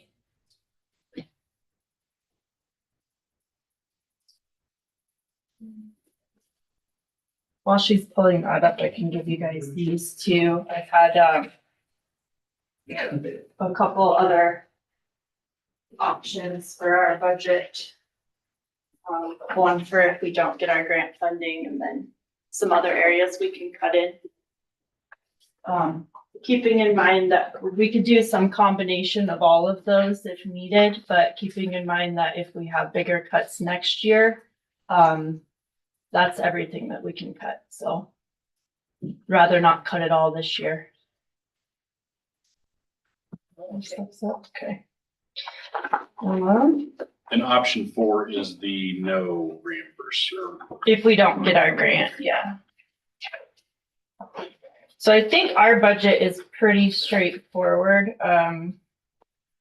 Option 1, which I believe is the one that was uploaded, is if we were to take our radio maintenance line and move it to 1%, and then cut in our siren maintenance and generator maintenance lines. We were required to cut 3,100, and that cuts 5,000 from our budget. Having our communications specialist position has saved us a lot in the siren and generator maintenance lines. So those are places that we could easily cut. Our option 2 that I handed you Other areas that we can cut in would be our office supply line, our vehicle maintenance, and then we could cut some out of our radio maintenance as an alternate. And then on there, we did add CPR training in the amount of 3,000 and first responder youth camp in the amount of 5,000. Those are asks for new line items, but those are both offset. The CPR training, we do charge the departments for our expenses, so that's all reimbursed. That's just to keep it clean on our budget. And the first responder youth camp ask of 5,000 is all reimbursed via donations from sponsors. So they're asks on here, but they're really not. They're covered. I don't know, do you have any questions? I do. So explain a little bit about first responder youth camp. So First Responder Youth Camp is a camp that we put on in conjunction with all of the responding agencies in the county. Oh, it just happened, didn't it? Nope, it's Oh. June 23rd through 26th. And that is free for the kids in the community. It's paid for from sponsors within the community to pay for their lunches and shirts and swag and stuff like that. It's a 4-day camp. They go through, the first day is emergency medical. We'll have classic air, bring in the helicopter, we'll have ambulances. Day 2 is structure, fire, dispatch, and search and rescue. Day 3 is wildland fire, and day 4 is law enforcement. And then we're gonna have, visits from Smokey Bear and Pistol Pete and stuff like that. What's the age? It's 8 to 18. And then on afternoon of the Thursday, we go into our disaster survival and preparedness class, and any of the kids 14 and over, their parents and any other community members are welcome to attend. And then that goes all day Friday as well. And that's just a class on how you can yourself, your family, and your community can be more prepared in the face of disasters. And that's all free to the community. So when do you do the registration on that? Registration's already opened and we're already full. So it opened This is April the 100 15th. kids. 100 kids, Okay. yep. So we already have a wait list. There's, I think, like 10 kids on the wait list. So we opened April 15th and we closed it last week. Okay. Well, that's very cool. It is very cool. That's It's really great. fun, actually. Yeah. You guys are all welcome to attend. And a lot of that is done through volunteers and, like I said, the sponsors. But most of our expenses on here are for public outreach and education, events like that. Training and exercise, both for the community and the responders. And as you guys know, other departments. And then our emergency supplies and support. That's for stuff like sandbags, things to respond to incidents. If we have a fire and need to feed firefighters or law enforcement, that's what that goes to. Our radio maintenance line was new last year with our comm specialist. That goes towards parts and things that he needs to help program all the radios in the county. Let me see what else I got. I guess the biggest thing to go over on this is if we do lose our grant funding, which as Bailey said, we still have no idea what's going on there. In the past, they've always funded our positions, both mine and the communications specialist. So that option 4 there, and then the one that Amanda has in the drive show if we had to cover those expenses. It's about $100,000 difference. Yes. So hopefully we do get those grant funds, but we need to be prepared in case we do not. And I believe we have to wait to hear before we can finalize our budget. So the one with the EMA grant is, the EMA grant is actually a federal grant. It runs October through September. So technically, the current one we have is good through September. We have those funds. I have a big hesitation because going ahead and budgeting these positions without us having more guidance from the federal government. Because if you do, then we can't ask for it in the grant funds, because that's considered supply. I'd like to give it the couple weeks until we meet again to see if we know more information. And I'd like to talk to the state about just kind of what they're thinking, like a recommendation from them. I've also talked to Kayla about the circumstances, and she has a idea as well, that we don't budget it and we just wait and see. It's kind of just put us in a sticky situation, but if we can get the grant, we can get those funds from it, I think that's everybody's preference, is to pay for these positions out of the grant. As you may or may not know, Kate's position actually is statutorily required, so we do have to fund it either way. But I think we just need to give it just a little more time. So can we fund? How do I phrase this? Can we fund her department as is and as requested and have a line item for? No. We can't No. have, okay. But we have money in the salary reserve line that we Yeah. could do an amendment to the budget and move money. I also have, I mean, the grant does not cover both positions entirely. We do use match for that as well, which is in my match budget. So I do have a couple ideas I'm playing with too, but I need to run it by the state and get their opinion on it as well. So again, let's just give it a couple more weeks till we meet again. Let's see if we have more information, or I will have more information because I'll at least call the state by then. And the sheriff was able to increase the match from the city this year up to the 25,000. So that does help offset those costs as well. Chad already pretty much touched on most of our revenue also for our department. A lot of it is through equipment deployment, which I listed out on the resources. One thing that's not on there is hopefully soon a communications trailer that will be able to go out as well. And then we do bring a little bit of revenue in from CPR trainings.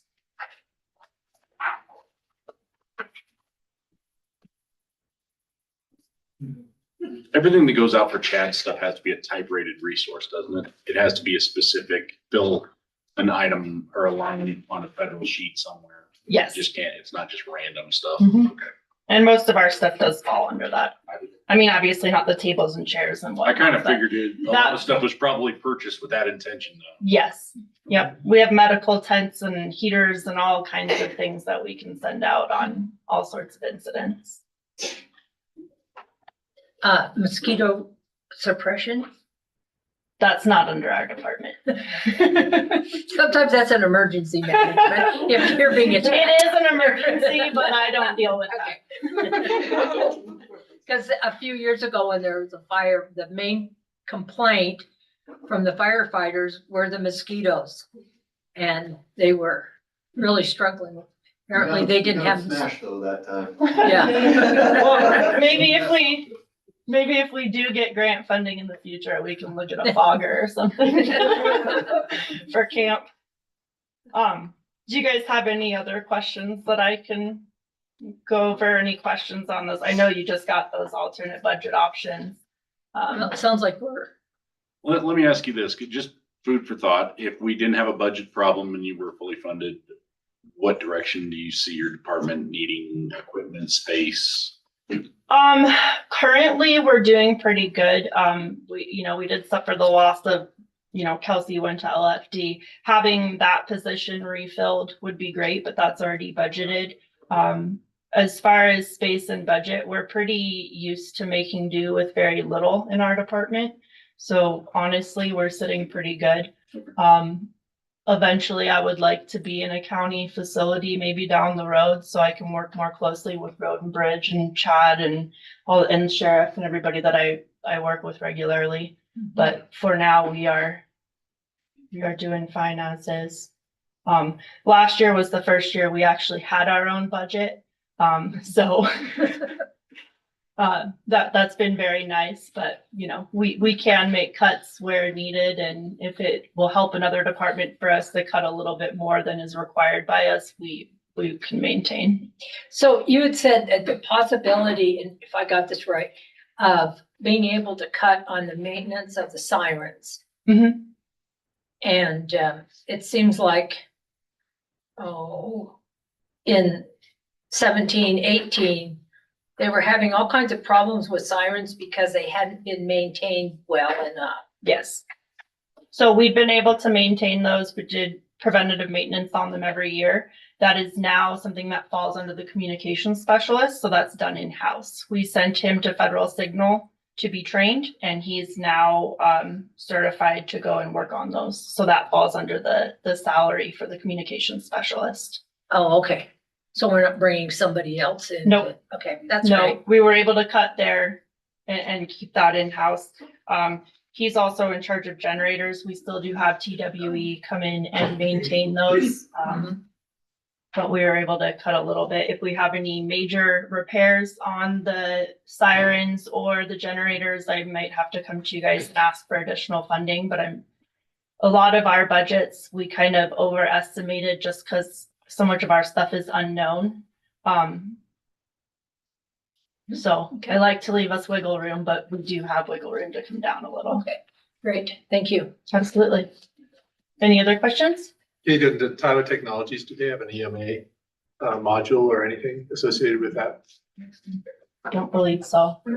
You have another interface though, and I can't remember what it's called. Is it The Ready Op, yeah, that we're still waiting on to find out. It's looking likely. okay. If we get that, then we will have that at our availability. And that will also help all the other departments and agencies within the county. Everybody will be able to use that. So fingers crossed on that one. Yeah, okay. Okay, Thank you. Thank you very much.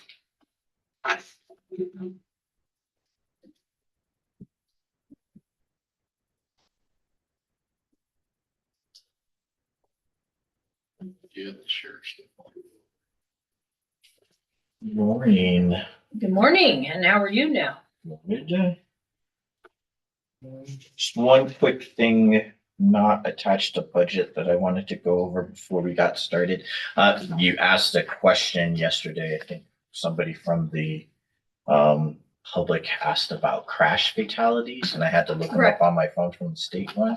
The number that I gave you wasn't exactly correct. Those 22 crashes are combined from Laramie County and Albany County. Well, So good. I mean, I'm glad to hear that. Yes. That's wow, that is a lot. only 5 of those fatality crashes are within Albany County. Oh, Sounds a And heck it's of a lot better, yeah. Yeah, good news, good Yeah, news. That's so- great. sorry for that mistake as I was No, trying to read a chart on. Let's see. So for the sheriff's budget,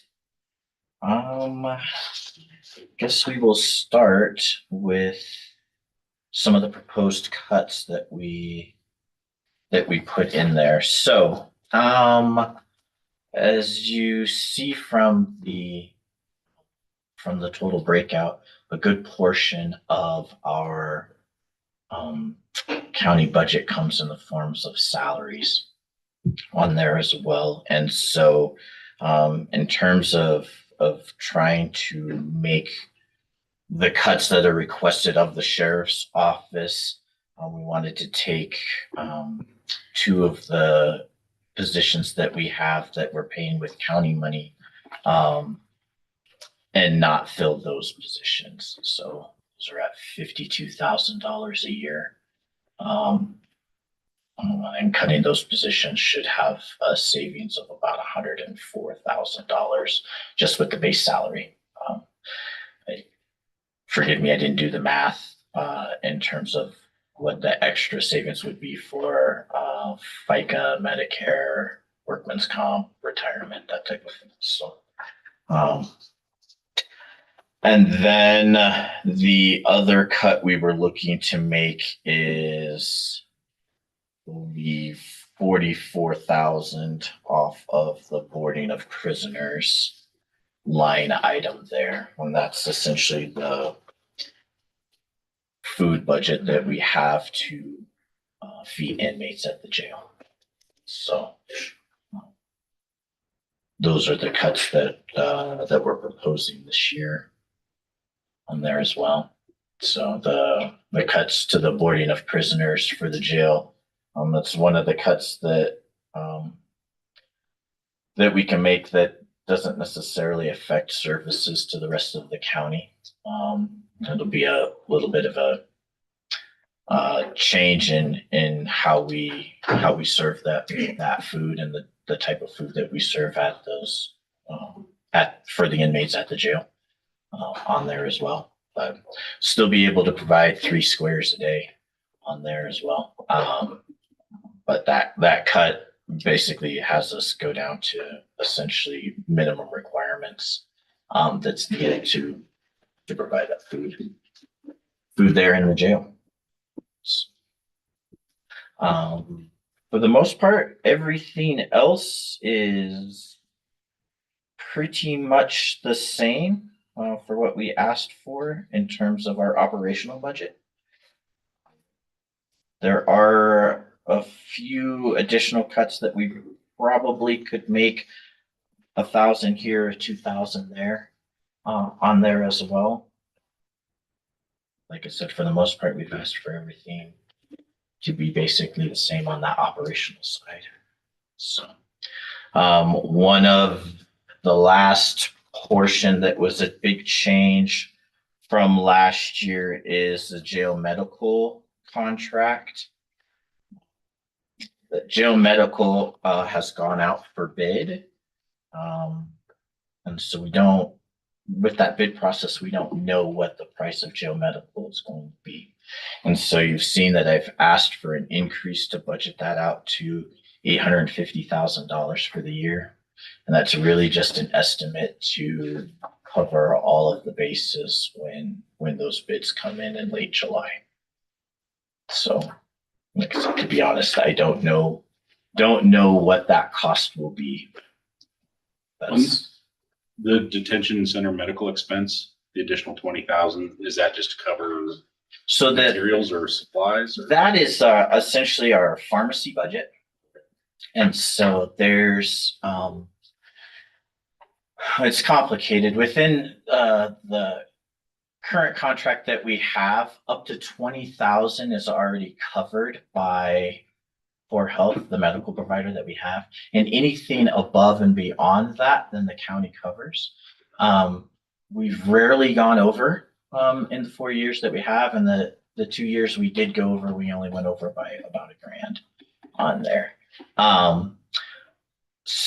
The second part of that, though, is some medical expenses aren't covered through Poor Health, depending on the status of the inmate at the jail.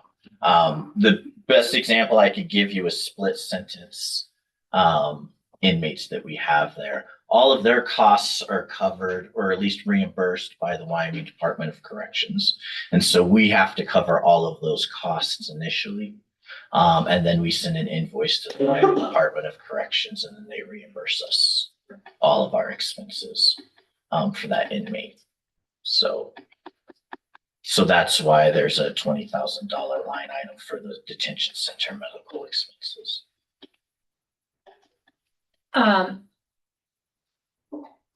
What are like the parameters for the medical expenses for inmates? I'm sorry, I'm not a. Well, I don't know what you're asking. struggling kind of with that too. So what determines what medical things are covered for them? Okay, so Are you trying to ask Yes. under core health, like what does core health cover for Provide inmates? for that. Or what are we required as a detention center to cover? what we are required as a detention center. Is Uh, that making better? And I appreciate that. Thank you. Yeah, so, let's see. We're statutorily required to run the jail, and so when the inmates come into the jail, we are also statutorily required to care for them as well. And so it's a little complicated. When they come in, there's a screening process on if we're actually going to accept them as inmates or not. And there's, like I said, we have a screening process. If they don't meet the requirements for us to take custody of them, then they're referred to basically a different care facility, one that can provide a higher term of care than we can. And once they're cleared from that, then they come into the jail. For all of those costs are billed to the inmate. And so Core Health does not cover it. The county does not cover that as well. Once we take custody of the inmate, then we have a secondary screening process depending on their length of stay. On there that basically tries to find any signs of symptoms that they're ailing from that would negatively, affect their health. In not a good way to say it, but the easiest term I could say is we have to keep them alive, And so a lot of inmates come in with undiagnosed issues, whether that be substance abuse issues, mental health issues, or other undiagnosed medical issues on there. And so, so those are screened for, and once they're found, then we go ahead and start taking care of those until their due process is completed within that court process. And so Okay, so I maybe this will help, okay? So if you have someone that comes in and they are like in need of cancer treatment, okay, that's a higher level of care. We're not able to provide that at the detention center. And so what we would do is and it's funny that you brought that up because we did have an inmate that had to receive cancer treatments. We would take them up to the facility where they can get them. They receive their cancer treatment and then they're transported back. so they just go back and forth in that situation and, okay, I just was real curious. Who pays for that? The inmate does. The inmate is billed for that. Because it's taken care of out of, so to speak. out. Yes. So the only time that the county, or specifically the sheriff's office, takes care of medical situations for inmates is if we caused it. So if we had a use of force incident that ended in an injury, then the county picks up the tab for that. And that's really about the only example. Everything else has to be charged to the inmate. Okay, that's where we're, okay, Yep. all right. And that's great. in state statute. It's very, very clear in there that. I just had no idea, so Yeah. thank you. Yep. So you've also got a request for ER physicians. Is that not included in the intake process? Is that just a incidental in case? That's basically our incidental in case of any injuries that essentially that we cause. So. That you cause or that happened in the jail, no matter by the cause. No, so they're split into two different things. If let's say there's an injury in the jail, inmate gets angry, punches out a window, cuts their hand. Okay. That's their fault, not ours. And so Okay. we take them to the, EMS comes in and we take them to the hospital, they get treated, but that gets billed to the inmate. So that does not get billed to the county. So this would be more of a injury resulting from use of force inside the jail, trying to gain compliance. yes. So let's say we have to tase an inmate. Standard practice is to go ahead and then get them checked out by EMS. And then also if there's more, then have them get checked out by the hospital as well. That's where those costs come from. Okay. That's what that line item is specifically for. Commissioners, I just wanted to add one thing to what Sheriff said. What Sheriff said is exactly the position that the county takes with regard to jail medical. We do currently have a pending lawsuit with Ivanson Memorial Hospital because they are disputing what the county is responsible and what the inmate was responsible for, and they are claiming that the county is responsible for far more. Their current claim, which is from February of 2022 through January of 2025, is for $760,937.12, which works out to about $253,654 or $645 a year. What we don't know at this point is what the court is going to do with that claim or how the court is going to rule on the merits of this case. The complaint has been filed, we've filed a response, and we have a scheduling conference with the judge in the end of this month, I believe. But I just wanted to make you aware that is all still very much up in the air, and also a potential expense that is coming down. And because it's a contract expense, I do not believe that is an expense that would be covered by LGLP. I could be wrong. I need to clarify that with them, but I do believe if it is something that is found to be owed, it would be something that the county owes and not our insurance.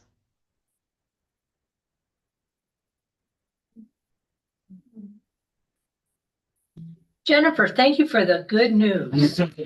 That's my job in life some days. And it's not that the county isn't paying a bill, it's the rate at which the county is being billed for the service. No, it's not quite. I was gonna That's say, a not quite. small portion of it. It's that,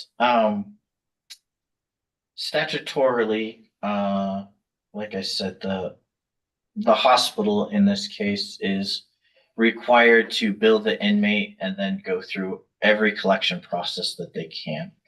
Some of those inmates are considered indigent by court standards on there as well. And legally, the hospital has to eat the cost on that. That's our claim. That's what they're disputing. Yeah, that's our claim. Our dispute is that we're not, at least from my perspectives at the sheriff's office, that the hospital has not done their due diligence in terms of trying to collect from those inmates. And that is not the sheriff's office or the county's responsibility to do that for them. So that's where the legal notice has come from. So I do stand firm in my position. So until a judge tells me different, I'm not a lawyer, but I do know the law. And the law is pretty clear in what it says. And so we will await that ruling. But like I said, we have always covered all of the bills that we were required to cover. So we continue to do so. So that operation hasn't changed since I've taken over. It just bears information that the hospital gets 3 mils to cover uncompensated care, which last year was 2 million something. So Sheriff, is there a staff member? So it's 16 hours a day, 7 days a week. Mm-hmm. Is there a nurse on site through all those 16 hours, or are they just on call? Nope, they're on site.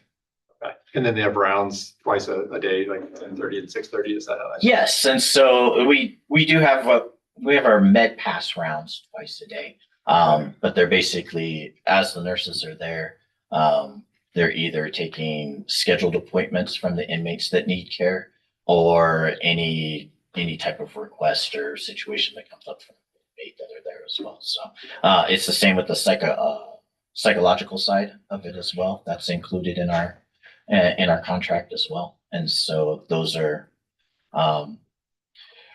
usually scheduled appointments throughout the entire week. So and then available for emergency appointments if needed. So you have a nurse and a psych NP or a psych on site? Mhm. Yep. So then we actually have a third nurse that's our psychiatric nurse that can prescribe prescriptions if needed for those psychiatric services. And counseling, do you have counseling on site too? Yep, the counseling, that's the nurse that's one of the nurses that's there. So Okay. so yep. So it's like I said, 16 hours a day. So I believe it's 6 a.m. to I think 10 p.m. I think is when night nurse goes home. So. And three people during that whole 16 hours time. Mm-hmm. Yeah. Mhm. Telehealth part of your. We do have telehealth, and that's through our counselor or psychiatric nurse there too, for some of those times where either they can't be there in person, they go through the telehealth program that we have through Core Health. So and that's through all of the We have tablets in the jail that allow the inmates to communicate with lawyers, make personal calls, and we utilize that technology to go ahead and do telehealth as well with the counselors that are available. So Awesome. And then drugs stored in the detention center, or are they stored off-site for like? we have a small set of pharmaceuticals that are stored in our medical office. Most of those are ordered in. So like I said, a lot of the small over-the-counter ones or the ones that we see fairly regularly. Like I said, that's stored on site. All the rest of them are ordered in locally. If somebody's really drunk, and you don't want to take them, right? Because that could be. That's part of our initial screening process. So the initial screening process, I have essentially 4 policies to accept inmates into the jail. One of them is BAC on there. If they're a 0.25 or higher, medically they're going through alcohol poisoning. And we as a jail are not medically set up to deal with all of those symptoms. And so they have to go get a medical clearance at the jail for us to accept them as an inmate. So same with the other 3 policies, or if anybody that's on any type of drug or narcotics and it's psychoactive at the time, we definitely do not have the medical personnel or infrastructure to deal with that. And so they have to go to a higher level of care. So they need to get a clearance from the hospital. Anybody that's involved in a car crash on there as well. They could be seen by EMS for small crashes, but larger crashes, we ask that they go and get a clearance at the hospital. We don't have the equipment to start to diagnose traumatic brain injuries, those types of things that are fairly common in car crashes as well. So, and then anybody else that's for the most part unresponsive, or is, for lack of a better word that I can't think of right now, or is leaking in any way. We understand that. Yeah, we don't have the medical infrastructure to deal with those. Those are acute illnesses that need to be handled at a higher level of care. And so those individuals are transported to the hospital for evaluation before we accept them at the detention center. And the hospital has once again this year requested 3 meals. Yes. I knew it was in there somewhere. Any questions, concerns, anything else about the line items or the things that we've asked? In your clerical one, the detention clerical, it went up 39,000. What is that? The 40 to 80? It shouldn't have. Shouldn't have. That's one position. So, but it wasn't The wasn't visual- budgeted, the detention clerical? Went from 40,000 to 81. It's only. Cam's. Oh, I thought he was just in the. I thought he was only in the deputy line item. You don't have any. Did we move a second line item for clerical? I'm just, I. One of those is the court security position that we have on there, so. But that should be existing money, and if anything, it's not existing money. All your deputy positions are. Where are you seeing this? Right there. Line 8. Oh, no, I'm not seeing it on mine. You said detention clerical? Salary detention clerical. Cause you should have. Yeah, you have 46 positions in.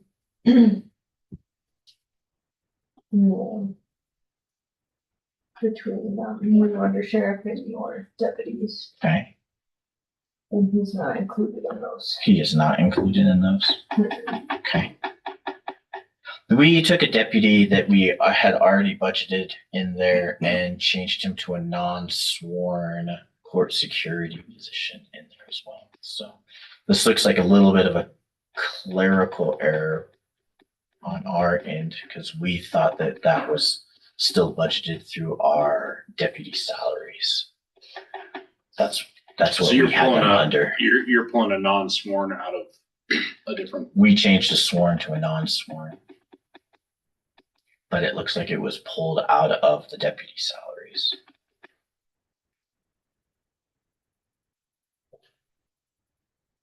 And then are you paying for 2 deputies out of the impact assistance as well? Yes, 2 of those deputies are coming out of the impact assistance funds that we're getting. Out of the impact assistance funds, we asked for between the 2 windmill projects that we put in for impact assistance. I believe there's a total of 12 deputies that's coming out of that money. But we've only hired 2. It wouldn't be a prudent financial position to go ahead and move through with all of that, with all of the moving targets that we have budget wise coming from the state and the county. So Is that on top of the deputies that you already have hired, or 2 of those transitioning to be paid out of? Sorry, I'm just trying to. right. So essentially what you guys should have on your end is 46 deputies that are budgeted from the county. We're asking you to only budget for 44. And then these were reimbursed, using reimbursing 2 positions basically. Yes, I don't know what you mean by we're that. using Yes, money We're from using that money from the tax money to pay 2 for of the the other 2. 46. Mhm. Okay. Just so I understand, the 2.6 million, 2,623,338, that's the entire amount, and then that's 46 deputies. And then the 129 would come out of that number. Into that number as a revenue. It would offset. Yeah. Yeah, so then the real number would be like 2,500, 2,500,000-ish in the ballpark. Okay. I just want to understand this sheet. Yeah, 2.5-ish, 2.5-ish. We do have the transfer in from wind impact already calculated into the revenues. So it's not, in the revenues for transfers in, which all the transfers in goes through my office. So it's on my revenue. Okay, but it's not on this sheet anymore. Yeah, so a lot of our transfers and reimbursements don't show up on our sheet. To give you an example, like I think like search and rescue is a good one, because I think for search and rescue last year, we're only budgeted for 3,000, but we spent 15,400. Trainings and operations get reimbursed from the state search and rescue council. So it shows that we have that over expenditure in that line item, but it doesn't show the reimbursement that's come in because that goes to the treasurer's office in general. We have several accounts that are similar in that manner where we overexpend, but we're getting reimbursed from some other pot of money or from some other entity, and that all goes into, I guess, the treasurer's office. I do believe if it's a revenue such as the search and rescue, you have a line item in your general fund. I only do inter-fund transfers. If it's from money that's already existing from wind impact or date or any of those are the only ones I account for. All the other ones should be in yours, and those can be direct deposited to your revenue line. Okay. So that they're right here. If you have those should be on your revenue worksheet. Okay. They should be on that revenue. Yeah.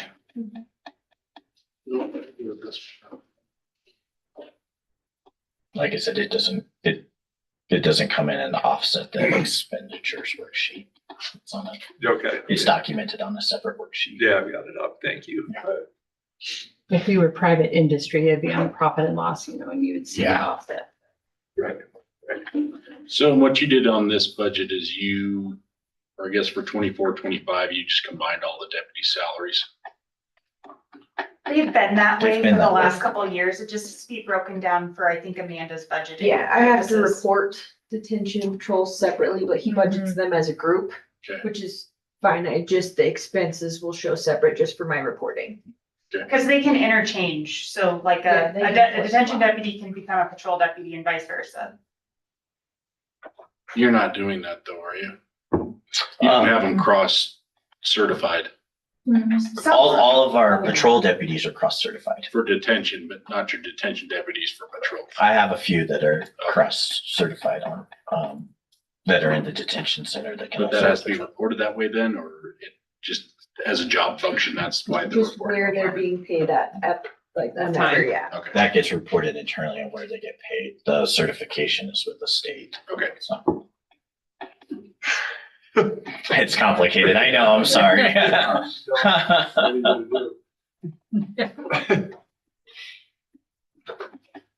I'm about as confused as I need to be with the sheriff's office. It is confusing. It's always confusing. To give you maybe a little bit of historical context, when I first got in here, we had a lot of line items and we've consolidated them considerably. Since I've been here to make it a little bit easier.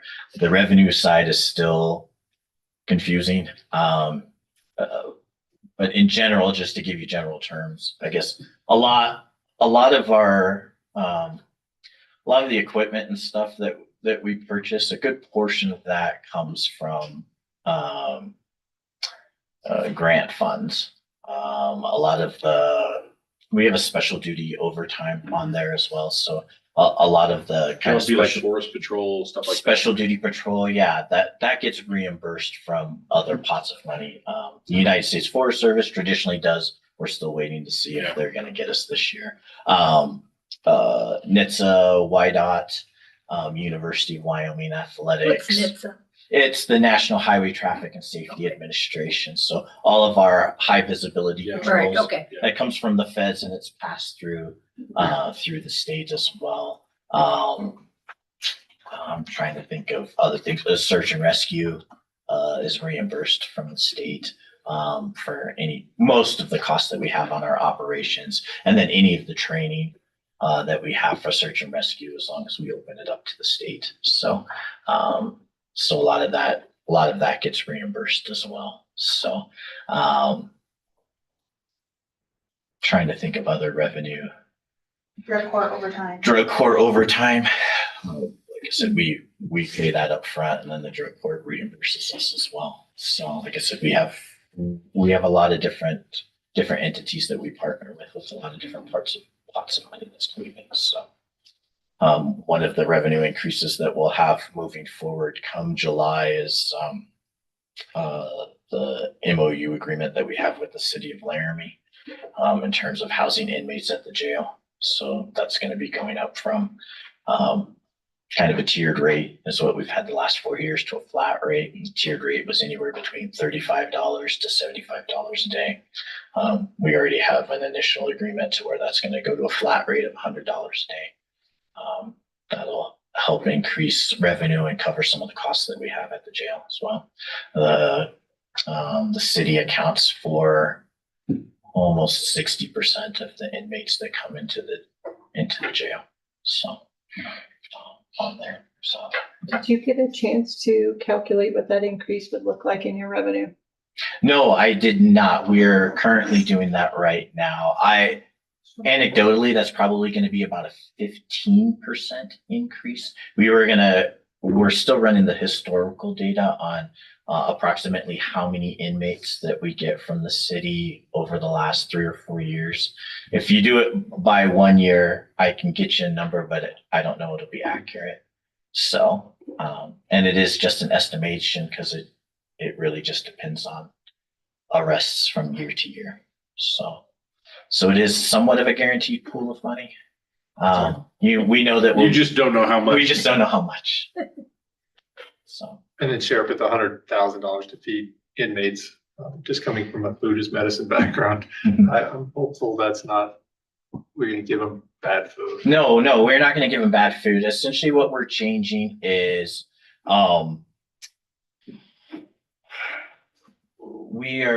we're federally required to provide, out of the 3 meals, 1 hot meal per day. We've been providing 3 hot meals a day. So there's an associated cost with the rise of cost in groceries, ingredients, and then preparing that food. We're going to scale back the hot meals to the minimum requirement of 1 hot meal a day, which should subsidize some of those costs as well.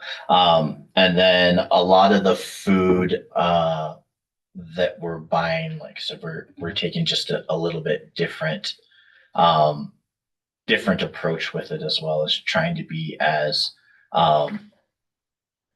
costly as we possibly can, but still maintain, or as cost effective as we can, but still stay calorie dense and maintain proper nutrition. So we also have a lot of inmates that are on special diets when they come in. So diabetic diets, religious diets, those things as well. So those we'll continue to do as well, but really trying to, I guess, forgive the pun, but cut the fat out of those meals. There you go. If you don't like the food, don't hurt. That's right. I don't believe it. I'm just parroting what I heard. Yeah. So really, like I said, trying to like I said, they're going to be definitely. What's the calorie requirement? There isn't a federal requirement for it. I mean, we're trying to get people their 2,000 to 2,500 calories a day. Currently, they're getting way more than that. So, like I said, so we're going to be changing the menu is the best way that I could tell you is that we're doing. So instead of a lot of kind of like your expensive products, a lot of your meats and your breads and eggs and stuff like that, we're going to be supplementing those proteins from more produce, legumes, and That and other itself would ingredients. I'm not going to jail. A lot more soups and sandwiches and Nothing wrong with soup and sandwiches. cereals and those types of things. So we'll still be able to provide that food and still have it be nutritious. We're not in the business of trying to create more problems within that the was detention one of my center concerns. by malnutrition Mhm. in any way, shape, or form. But this is one line item that we do think that we could significantly cut, maintain the same type of service, and move forward. So little bit of a win-win for both. Like for an example, like we're not gonna be buying brats anymore, we'll be buying hot dogs. We won't be buying steaks anymore, we'll be buying ground beef maybe or ground turkey. So those are examples that if you guys sign the vouchers and you see that there's like pizzas on there, that won't be happening anymore, like for inmates. So it's things like that. It's not, we're being not nutritional, we're buying less expensive food. Really going down to, like I said, trying to provide the best that we can, but the most efficient that we possibly can. So. Well, my question was not to be accusatory. No, we understand. No, but there's cuts you can make and there's cuts you cannot make. Right. Let you know that from this position, there are cuts that don't need to be made if you haven't thought about it. Nope. That's one that like I said, in analyzing the budget and the things that we've done, and it's been a talk internally that we've had for the last couple of years of trying to get that cost per meal down. My goal has always been to get that cost per meal down to $2 per meal. We flirt with it quite a bit. We get down there, but then there's other months where, there's a lot of arrests that comes in and costs go up a little bit as well. So. Do they get to have eggs? Right now they do. The price of eggs has come down. So. They will probably get some type of egg substitute moving forward. So we can find other protein sources. I have a question. Sure. You know me, I'm always this jail contract for the medical. Yeah. Is there any way whether it stays with core health that I mean, it just seems crazy to me that we're spending that much money, but then we're still taking people to the ER and the hospital. Is it required that someone is there for 16 hours a day? Can somebody be on call and it be a less, I don't know, it just seems, I tried to pool the clerks around the state Yeah. and I think we're probably paying the most in the state for inmate medical, and that, I know our jail's not the biggest, and that I think is a hard pill to swallow when we don't have a Right. lot of money. So let me answer that question in a variety of different ways. Like to give you an example, like Laramie County, I think Laramie County is close to $4 million a year for their jail medical. But they have 2 detention centers. They have a regular one and they have a juvenile one, and they have 24-hour coverage on there as well. And so in terms of kind of where those costs are, kind of nationwide, Thad said that he did the math yesterday where, you're doing the math and it comes out to about $75 Yeah, I mean, $85 an hour predicted for a it's nurse, $97 an hour. Yeah. which unfortunately, or fortunately, depending on which side you are, that's the going rate for nursing services on there. In the jail, the main reason to have that jail medical is because, like I said, you have a variety of different people coming into your detention center from a lot of different places, and a lot of them don't have diagnosed symptoms or ailments and stuff. And when we take them on into the jail, they essentially become ours. And so being able to have a medical entity that can cover those situations for you and cover all of the insurance and liability issues that arise within the jail, it is good to have. Because like I said the other day, we as a county and me as the sheriff is going to have to pay for this in one way or another. We either pay up front, which gets an entity in to cover all of our liabilities that may arise, or we don't, and we pay for it on the back end, which has us paying out for all of the liabilities that arise. And I'll be very frank with you, I call those liabilities, but those are lawsuits that come up there. So It essentially becomes a balancing act to how much statutorily needs to be provided. Right. So, and we are required to provide that. Now, kind of the big second part is we do go out to bid for those services.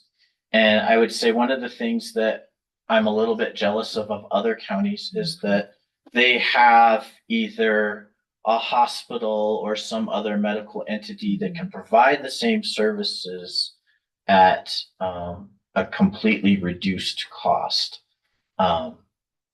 We've put out that opportunity here to Albany County, but nobody locally has taken it up on it. So when I got here, we did have a local entity that was providing services at the jail. And unfortunately, the reason why we terminated that contract is because they were not providing full legal services that were required there at the jail, further exposing our liabilities. And so, and kind of like I said yesterday, I know that we have cost considerations that I don't take that lightly. But I also can't go and start handcuffing people and making them bid on the contract.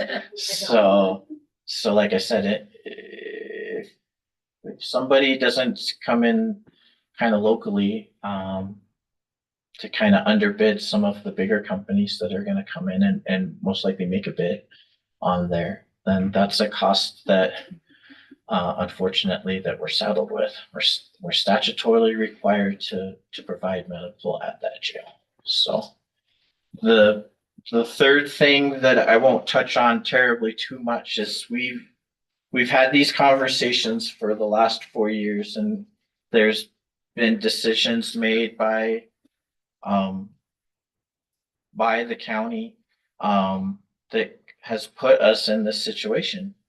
If I'm being honest with you, we've had a chance to pay for jail medical in other ways 4 years ago, and we decided not to do that.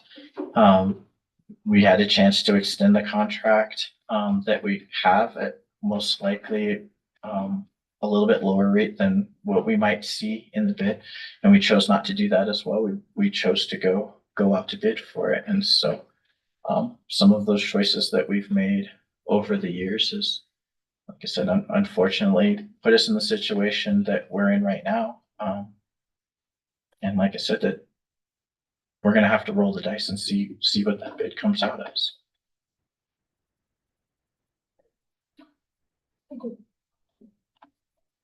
I wish I had better news for you.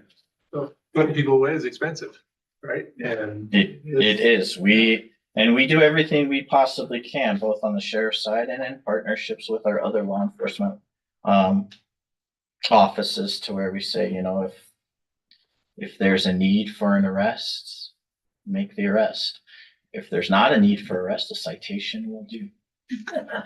So, Eric, what is it, average, per day cost to house someone? it's a lot. Is it in that report that you guys? If you put in the per hour salary costs of the deputies that are there, the nurses that are there, Everything, that's the what I food that we provide, the facility and the maintenance itself, I'm pretty sure it's quite large. I would say maybe $500 a day, and I'm pretty sure I'm underselling that. I'm pretty sure it's more. So we've talked about that detention center. I mean, the detention center is not the most efficient building. No, it's It's a building with no windows, very few windows. And so electricity and everything's on all the time. Inmates are constantly watched 24 hours. Like I said, a ton of them come in with a ton of medical ailments as well. And then we transport our inmates back and forth quite a bit, whether that's to be from court, hospital dental visits, or between other facilities across the state, sometimes out of state. So it is the most expensive asset that the county has. When you don't get reimbursed for UW's arrests and highway patrols, is that correct? That's correct. Per state statute, I cannot charge state entities to use the local jail. State does a very good job with its laws to make sure that they don't have to pay for anything. So. And it's not just in law enforcement. Correct. So yes, no state agencies. So it's not, and to be fair, it's not just the University of Wyoming, the Wyoming Highway Patrol. If there's anything from Game and Fish, Park Services, any other state entity, we don't have it there. But on the flip side, we don't have too many arrests come in from UW. And we don't have too many arrests come in from Wyoming Highway Patrol. So we do have some, but not a lot. So. Of course you may. Total change of subject. Sure. So knowing that Kayla's office and both my office are gonna probably have longer lines because of our own staffing and keeping the budget down in our respective areas. Is there a possibility on those super busy VIN inspection days we can change how that is done, because that just stacks people up further on second floor? You want to change like the times that we do VIN Like inspection? when you guys have 10 people waiting on that quarter hour or whatever that is. Yeah. Then as soon as you're done with them, they're in our offices. So Right. maybe if you have 10 people, you just do them as they come in. I think it's something that They don't stack up. we can take a look at. I essentially have only one person to take care of those VIN inspections. And so that's why we do them on every half hour on there, so that we can to stack people up. There's other responsibilities that I have that person do during the non VIN inspection hours. So I think maybe we can try and find a a little bit different way to do it, but right now, no ideas come to mind. Would your courthouse security gentlemen be possible to do that when there are not court days? It's something that we can kind of take a look at. That's a different situation that we would have to talk about. You know, that, A lot of times I just see them roaming around outside or telling my staff what to do. yeah, we can talk in private about the court security thing. That involves a couple courts and some of the requests that they've made, on there. That's about all I'll share on that. So, but it's something that we could possibly kind of take a look at. So. I hate to say this, when I was interning for Jim Pond 20-something years ago, the interns did the VIN inspections for about 3 months until somebody realized we had no law enforcement training. Yeah, I was about to say. That was, hey, just go out and check it and call dispatch. Jim and I are friends and stuff, and when you told me that, I'm like, Yeah, no, that stopped while I was there. sorry, that won't be happening underneath our office. You have to have, Thank you. statutorily, you have to have a law enforcement officer, a sworn, law enforcement officer do that. And so we deputize, our front office staff to be able to do that as well. So it's something we can take a look at. I just have been looking at your statistics that you put out there on Facebook, and VIN inspections total more than all other calls Yeah. in 1 month. It's a lot. So I know it's that traffic for us. it turns over to both Kayla and I's office, Yeah. depending Does- on the situation for the person, and it's You guys aren't the only agency that can do VIN inspections, though. Correct. It's just more convenient because it's in the building. Is Well, that so they where- come to our office first, Yeah. they say, I have a out-of-state title, I'm moving here. You have to go get a VIN inspection first, so they go down to Aaron's office and they do them every 15 minutes, so Okay. there's 20 people sitting down there and they do them all at one time, and then those 20 people have sat for a half hour down there to get a VIN inspection. Now they're gonna come up to my office and stand for another half hour, because I only have 4 front office people, so they're gonna stand for another however long, and then they're gonna have to go, they all shift almost at the same time to go to Tracy's office, and then they stand for another. So it just, it's It comes hard. through, and those It'd are, be a long those- day if It you were is a trying to really get long day that for some done. people. A Those lot are of only people leave. part of the VIN inspection numbers. We do VIN inspections in the counties as well, to where we go out to Yeah. people's ranches and property and Yeah. VIN inspections for them there. But UW is not barred from doing them. LPD is not barred from doing them. UW has, yeah, we don't get the revenue. UW has 2 days, 2 days a week, Think about it though, I mean. 2 days a week for 4 hours total that they do it. LPD does VIN inspections, I think, 4 days a week, and those are after the hours that we do them, but we do get a bulk of that. we actually do keep the revenue if UW or Highway Patrol do the VIN inspection. UW collects theirs at time But of. the city gets theirs. Oh, they collect theirs at the time. They do. The city gets theirs, we keep Highway Patrol, and So we get. sometimes Highway other Patrol. So counties don't will go to send us UW their or the VIN city. money. That's right. Yeah, UW collects at time Highway of. Yeah. Patrol, the That's the sheriff. next So yeah, like I said, we can kind of look at maybe trying to figure out a little bit better way, but to be honest, I'm thin in that front office as it is. Does Peru, is she out at the SR 24-hour or? She's for her not out bullshit? there. She's out, she's our part-time employee, and yes, she's out there at SAR.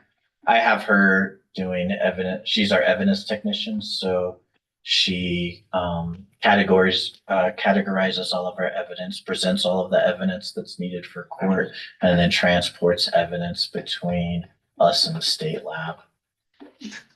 So unfortunately, I don't have a lot of time for Peru to come out and do the inspections. So. Now you're trying not to look at either one of them. No, Yeah, those little blinders on. the only solution I have is not a good one, which would be to, one of our offices hire another person, so. And I know that that's not doable. Or we have deputized someone in your guys' office. I don't think our office should do the VIN inspection. You think there's a conflict there? Yes. Yeah, it's kind of a conflict of interest. And I've already for ourselves. decreased my office by about 6 people since I took office, so I don't think that I can probably. Unless you got one back. Yeah. So Give a person, when there's a line and somebody dashes out the door, yeah, I don't think that goes over. we'll just try and turn that frown upside down and say, it's a good problem to have that we have a lot of it. Any other questions? Because my comment's just gonna irritate somebody. Let's hear it. Just kidding. I was gonna say more comfortable chairs on the second floor is where we're headed. Well, there's a lot of truth in that some more chairs would be good up there.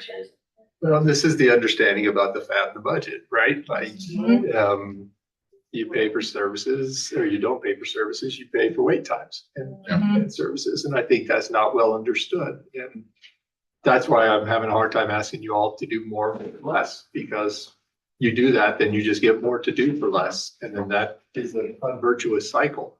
And the way we've looked at it, the sheriff's offices, we're, trying to do as much as we possibly can without having to cut services to the public. So, this year we're able to do that. Next year we'll have to kind of wait and see. We're fairly cautious that there might have to be some rollback of services from the sheriff's office to the public if there's large additional cuts. Thank you. Yep, thank you very much. Thank you. I hate to do this with you all, but I did the 1% with nonprofits yesterday. And that 200,000 is a 20% cut to their budgets from 250. So if we can make that the 6%, would make it 235 with a 15% contingency. It doesn't change anything except the spreadsheet. And my apologies to you, Bailey. But that would be more in line with what we're asking other people to. So you're doing 235 to the total aggregate and then 15,000 for a reserve? For a contingency instead of 250. Okay. Is that a reasonable thought for you all? Yeah. Okay, so disregard the email Brady sent you guys earlier. I'll have him adjust that worksheet and resend it out to you guys. Thank you, Bailey. Thank you all. I don't think he needs to readjust the sheet, does he? Oh, he made it so that it would turn red if Red. you guys went over. Yeah. Oh. Yeah. I haven't fiddled with For you guys. Yeah. So he'll adjust it real quick and he'll send it right Thank back. you, Bailey. It does give you A big red a X. dings you. Well, if anyone doesn't have any questions or comments, then a lot of people like to have lunch. Yes, and I don't think, I will send something out if we don't need to meet this afternoon. I know Tracy and Sunny and Amanda and I will work on spreadsheets and everything, make sure everything's connected and get everybody updated. What we usually like to do after this is we'll update everything and probably make sure everybody goes back in and looks at their budgets and make sure that we didn't miss something. Especially when we talk about 1% and things like that, make sure we didn't miss something in there or a number is incorrect. We will work on, Tracy's working on cash on hand and all that, but you can't really do that because we still have, well, the run that just got, we cut on the 10th and then we'll still have another run in this fiscal year, which makes it slightly difficult because usually June's the biggest run of the year. I guess. Also, on those notes, that I would ask if you guys, after hearing all the presentations, if you have any specific directives of, make sure you keep that in there or cut that, or. Yeah, was there anything? I guess More that's a good bacon in the point. corner. Did you hear anything and say, I don't want this person to cut, or I don't want this department? I mean, I guess that's a good point, Tracy. Thank you. Or transfers within interfund transfers, you would like to have like options, because we can create, option 1, option 2, option 3s. Well, with the library and the mill levy versus the 1%, I'm not sure how that plays out. I'm Yeah. hopeful that I you did get a guys will chance to figure sit that down out. and finish up all those numbers. Yeah, So and then did you pick a number for PILT? Or did you? I did not pull one out there. Is that not included in there? At some point we pick a number, don't we? Or do we wait? Right? No, for PIL for next year, I use the WCCA number, which is, let me see if I have that worksheet open. Is 1.3 million, 1,358,039 is what the WCCA has been projecting for next year. Okay. Typically it's been coming in higher, but given the different atmosphere on the federal level, I don't know what to count on. Yeah. Yep. So, okay, awesome. I think I asked all the questions I had on some of them. Just go with it. Just go with what we've got, and then we can kind of see where it falls. Kind of the same things we've Yeah. done with transfers and right. those things. And then would you mind at least making a notation of what was cut at our request? Just so we have that. Like line the item. total dollar amount? Yeah. That should be on that totals worksheet. I didn't know if it was gonna disappear though. Through, Should. okay. Yeah. But it should stay there as a comparison to last year, those amounts should, And I just closed it, so. unless there is a formula error or something like that, should be what it is. So overall with the increases,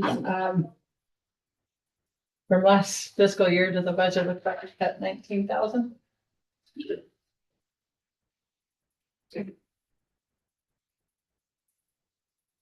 I don't have any. I'm not looking at the right spot then. So I'll, If you want to come around, I won't close this until you want to take a peek at that. What I'm looking at anyway. Well, I guess that's. That's been 3 hours, it. yeah, okay. Yeah. I think we're all done, so can run. And so you guys don't see a need of meeting this afternoon and tomorrow morning? I don't think so. no, Okay, And I will set the budget Increases. work session for after the June 17th meeting. I won't. Cause I'm sure I'm not. Yeah, we're done. Sure you are. You can, Carrie, you can turn off the. This is the If you wanna, total. yeah, if you wanna end the work session. So this is increases will be positive. Okay. Um, Here's non-grant